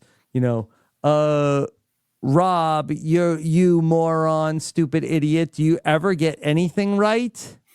I think that it is helpful, because also the person's kind of laughing about it. It's like, oh, can you believe that? That's so stupid. Yeah. That's so silly. That's a good way to go. That's a good way to go. And I think we honestly suggest that sometimes for like not to make everything about professor life, but like when you get student evaluations, right? Like it's when you get the student evaluations back, people will leave comments, and I've seen some of the comments that people leave for different faculty. I'm like, wow, do these students even know that human beings read these? Like they can be harsh. And I think that a good way to do it is to handle it is to have a trusted colleague read through them and filter out the ones that are clearly just people who are mad about their grade, and say, this is the consistent signal we got. Like students, they wish they had like, more lead time on the homeworks or whatever. Right. And in this case, it's just like reframing it in I'm assuming a humorous way. And I like that. We read the question from Star Updates. Cedrek Shady Updates had a question for you. Hi, Christian. Do you see yourself in Cedrek's gameplay? I feel like you two would queen out on the island together. Well, as my department chair, I would definitely be incentivized to be his friend on the island. But I think that a queen out is a phrase I think I understand. I'm assuming it means we get along swimmingly. That would be my reinterpretation. I think so. Queening out. Thank you for the translation. And look, I definitely would like when it comes to medical. I love talking to medical professionals. I find them very. I find them very straightforward. I find them very logical, and I like talking to them about the details of their work. Yeah. And I would want to talk to Cedrek about the Bristol scale. That's what I would want to talk to him about. What's the Bristol scale? Well, I'm glad you asked. The Bristol scale is a scale from 1 to 7 of the consistency of your poop. Oh, okay. Yes. 1 to several. 1 to several. And now, so is 1 like a diamond and 7 is diarrhea? Or is it the opposite? That's that. You got it. 7 is more fluid dynamics. Okay. More fluid dynamics. And 1 is more a solid mechanics. And what's the sweet spot? You want to be like a 3 or a 4? Yeah, I think the 1, 2, 3. I just remember there are charts that you can abide by. So if you want to impress a doctor in your life, and for some reason are talking about your bowel movements, I don't know why, you do the Bristol scale. That probably helps you. Hey, Cedrek, cubic foot of salad a day. Rob's a Bristol -1. I also you mentioned the Metamucil. Trader Joe's has a great high fiber cereal, I might add. Also, very reasonably priced. Also, yeah. Check it out. So if you're ever talking, that is actually one of my prouder moments. Like, on it's well known on Survivor that you occasionally get check-ins with the doctor. Yeah. And for my season it was Dr. No Joe. Problems here, Cedrek. It's and they'll ask you questions like, what's the color of your urine? what is the consistency of your fecal matter? And I gave him an answer on the Bristol scale, and he was he was impressed. So it's like, oh, you know the Bristol scale? I was like, yeah, it's the only thing I know about gastroenterology. Is that named after a physician? Yes, it is named after a physician. So if you name your child, Bristol, that would be a good reinvention of the term. That way, there's a Bristol scale. The names of some of these scales are great. You know, sometimes they're named after scientists. Sometimes they're named after places. Like the Cesternino scale is the scale for the probability of asteroids going to destroy Earth. Wow. And that was named at a conference in Torino, Italy, I believe. So the basic scientists got together and they created the scale. I'm like, that's the Torino scale because it was developed there. Yeah. Do you see any similarities between Cedrek and Dr. Allison? Yes, I could. Well, I mean, certainly, I think that they're both cool-headed. In spite, and that doesn't mean they are devoid of emotions. It got to Cedrek when things were going poorly. Allison, very cool-headed, loved talking with Allison. And she, and also there were times where things got to her, like when she had to vote off Alec on our season, she was crying. And I don't know, I'm no star, but I'm glad that I got to be there for Allison in that moment to comfort her. But I'm no star, I'm no Joe, but I can appreciate the value of providing humanity in the moment when people need it. And Allison did the same for me. So I'm just wondering, is there any sort of like common denominator in Survivor doctors? And I wonder if there's anything to their play style by their degree of or their area of specialty. You had Dr. Sean, who was a neurologist, but he was kind of a loose cannon. And you had other doctors who might be like a little bit more, I would say, conservative in their gameplay, like a Dr. Allison. But another wild card, of course, famous urologist, Dr. Mike. Yeah. Well, I mean, like any profession, there are different shades of the profession. And like, I'll talk like this, they can apply to doctors. Like you can have doctors who are characters. Like Dr. Mike Zahalski is a character. Sean was a bit of a character, right? And he could, and that probably comes across in their bedside manner, probably comes across in how they run their practice. But then there are doctors who are methodical. That they got there what they are by being calculating and methodical, making sure they study for their MCATs, make sure that they know their stuff. I'm not a doctor, so while I sort of make a lot of assumptions about what the doctors do, but it's the same in a lot of professions. Professors, there are different kinds of professors. There are professors who are characters. There are professors who are very straight laced and they just write paper after paper after paper. They're just machines. And there are people that run laboratories like they're businesses. And then there are people who are just like, they just love doing their thing. Like some doctors, they run a giant practice. They're basically business people.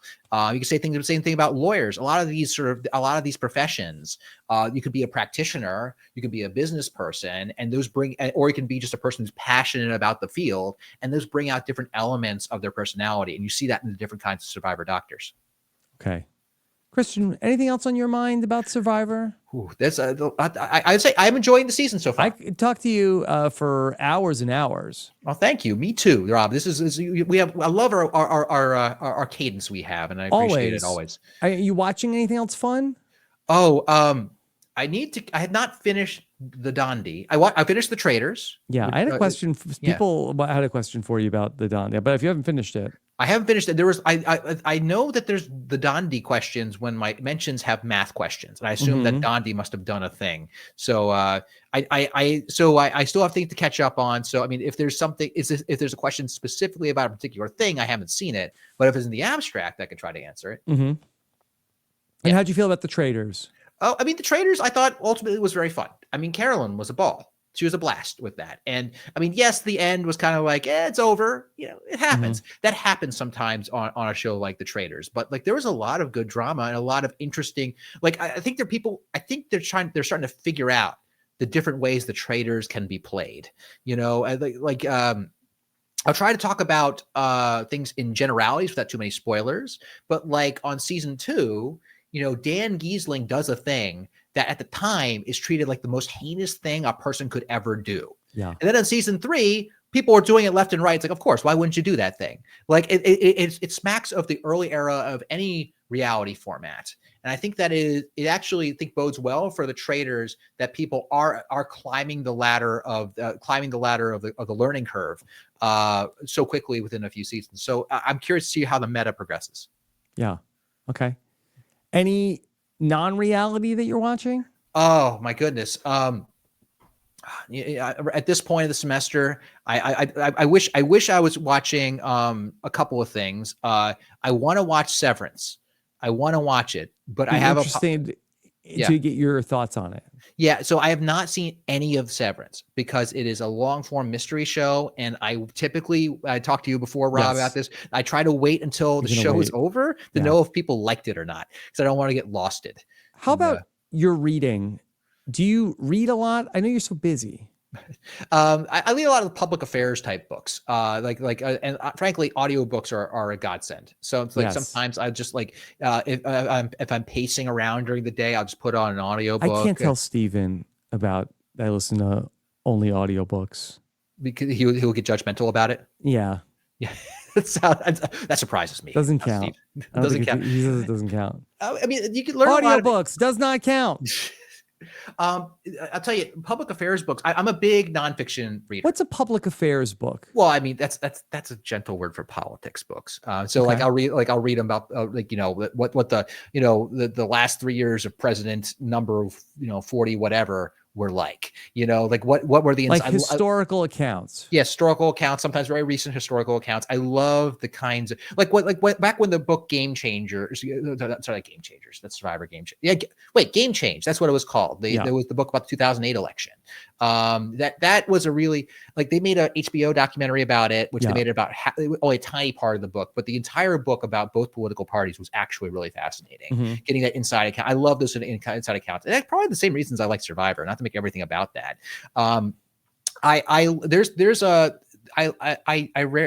It's rare where I come across some fun books that cover a popular science topic that I didn't know about. There's an author by the name of William Poundstone who covers like pop science topics, but the history of them. Like there's one called Fortune's Formula for people who love gambling and blackjack. It covers all the ways that people would use math to try to beat casinos and stuff. And it tells some interesting tales about like actual scientists who would go and try to hide computers in their shoes to win at a casino. And it's do you love blackjack? Story. I like blackjack. I'm not a pro. You mentioned blackjack earlier. I did. I do like blackjack. I'm no Dwight Moore. I don't count. But Dwight Moore counts cards in blackjack? Can we edit that part of the podcast? No,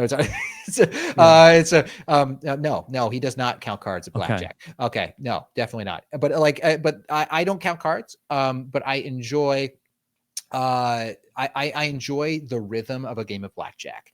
I will go to a casino. The rhythm of a game of black. I've never heard it described that way before. Yeah, because I don't go to. I'm not a money guy, but I enjoy the stakes of it. Like I'll go to Vegas and I'll find like the lowest stakes blackjack table on the strip, like a $5 blackjack hand, and I was like, and I will have strict rules on how I'll play, and I'll play basic strategy, which you can derive yourself using an Excel spreadsheet. It's not that hard, okay? And basically say, okay, I'm going to play as optimally as I can, and when I dip below this value of dollar, I'm out. If I go above a certain value, I'm out. Yeah. And what's interesting is you have, for me, as a grad student, this was $5 is real money.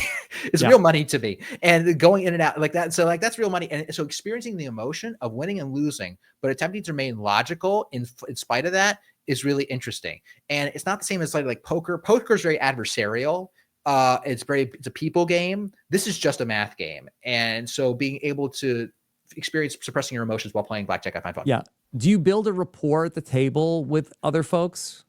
Yes, I try. I do try. It is a little bit of like all of you against the dealer until somebody does something crazy, like somebody like hits on 17, and then everybody's like, oh my God, oh, you ruined like that person is like the person who like made the crazy move. Everybody else blames everything else after them.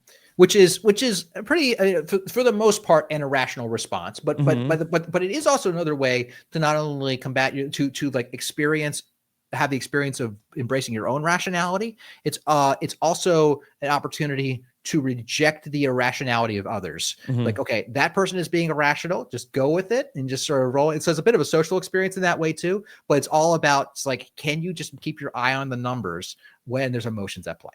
Yeah. Okay. And they'll let you sit there with the card that says like what to do. They don't even care. Yeah, it's true. But like, that's the part of the fun is the memorization, it's a good time. Yeah. Yeah. They'll even tell you, like, you'd be like, hey, what am I supposed to do here? Do I split? Do I split? They will. Do I split nines? Yeah. So it's more like a quiz like experience. Like, did I play all the things right the way I want to? But there is a whole history of scientists who love to do blackjack card counting. I believe I probably told the story about this in one of the Ask Dr. Hubicki's. There's a scientist I know, she's a roboticist, who's now a professor at UC Santa Barbara.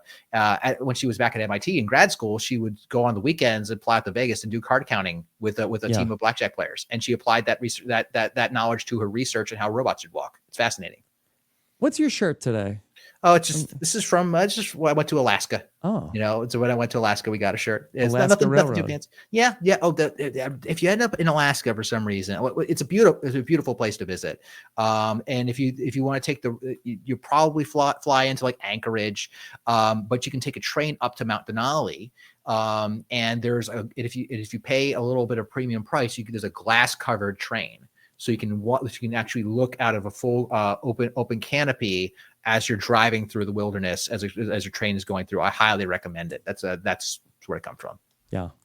Well, you said you were done talking about Blood on the Clock Tower. Kyle says, who would be the best Blood on the Clock Tower player on this cast? Is there anyone you're looking forward to potentially playing with? Well, I mean, I already answered. I'm sorry. I guess I already had this in my question in my brain. I mean, Say would be fantastic on the evil team. There's two parts to the Blood of the Clock Tower in a way. The best players can probably mix both, but if you're at like my level, you can either choose one or the other. One is if you're good, and basically you get to play detective and you get to try to figure out who is evil. If for people who don't know what I'm talking about with Blood on the Clock Tower, you can actually watch some of the videos that Rob has produced that we put together with a bunch of Survivor players. They're a lot of fun. So I recommend it. So if you have no idea what I'm talking about, it's actually very enjoyable. On the YouTube channel, go to watchrjp.com. Yeah, on search the YouTube channel. Blood on the Clock Tower, RHAP, if you want to see them. Yes, and so we do try to like hold people's hands. Yes. So you try to explain what the rules are for the novices out there. Absolutely, we work hard to make it so it's as understandable as possible because the rules can get complicated. So they have these complicated rules. You're playing if you're good, you're playing detective, trying to figure out who the evil team is. So who's going to be good at that on this season? I mean, nominally you have, people solving puzzles. That's going to be your Evas, people, who else? Oh, no, of course. We know the answer to this is Kamilla. Kamilla's going to be a fantastic Kamilla is going to be, oh man. Don't trust her. She's with the evil team. Okay. But when it comes to the evil team, your job is to gaslight everybody. Yeah. And that by Mary's account, that's Say. So you get Kamilla, you get Say in there. I think they would be great at Blood on the Clock Tower. They would be great. They'd be like the Omer and Marianne of like, as soon as the game starts, Mary's like, don't trust Say. You can't trust her. Like, I nominate Say for the first nomination. For sure. So those would be my top two picks on the board. Okay. All right. Anything else on your mind about your life? Anything that takes you want to share? Well, I will say, so I mean, overall takes, season's good so far. Very good. Fantastic pre-merge episodes. What separates a promising season from a fantastic season these days, as we talked about, is Final 10 onward. So if we get past this next episode, I'm hoping and expecting to see some fireworks coming out because the acceleration to the end of season 47, right up until about the finale, was one of the most exciting things I've seen on the show in a very long time. And I have that hope for this season. Okay. All right. Anything you want people to check out? I mean, you can find me on Blue Sky at Hubicki, Chubicki. You can find me on Instagram, posting very little, but you can find some of my older posts on there. Maybe a Papa story or two on there. So yeah, thank you. What are you talking about over on Blue Sky? Oh, I just that's where I try to get the robot people talking over there. But I'll just throw random takes out there. I mean, like there's so much robot news these days because now it's an entire venture capital industry, and people have all kinds of takes on robotics as a world changing technology that are, in my opinion, quite premature and often self-serving because it's now a venture capital investment. People want to build a hype train as to what robots can do, and I am a believer in the promise of robotics. It's my career. I want to be able to have robots do things that I do not want to do, or perhaps can do, or perhaps save me when I'm in trouble. I want those things, but as technology, it's still very much in a research stage. So so one thing I'm trying to do is set straight when things are just hype that people talk about, because I don't want people to be misinformed as to the state of the technology, because people will be disappointed, or worse, they'll lose money on an investment. Okay. Can robots build a hype train? Yeah, you could have 10 robots build a hype train if you have 20 engineers there to fix them. Okay. All right. Fair enough.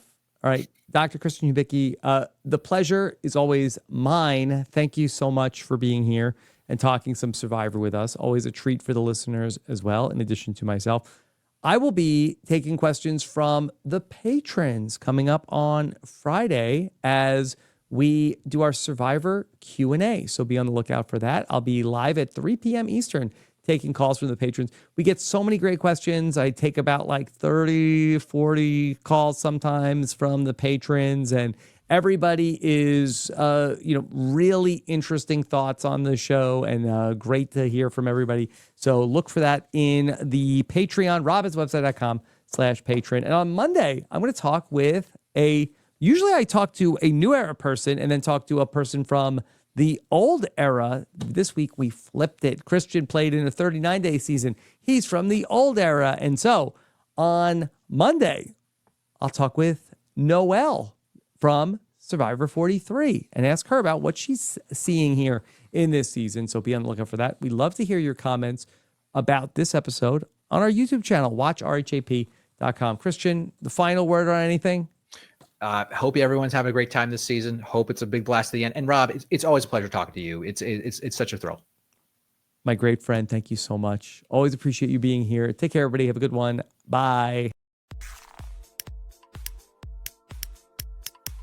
This is RHAP. We know reality TV.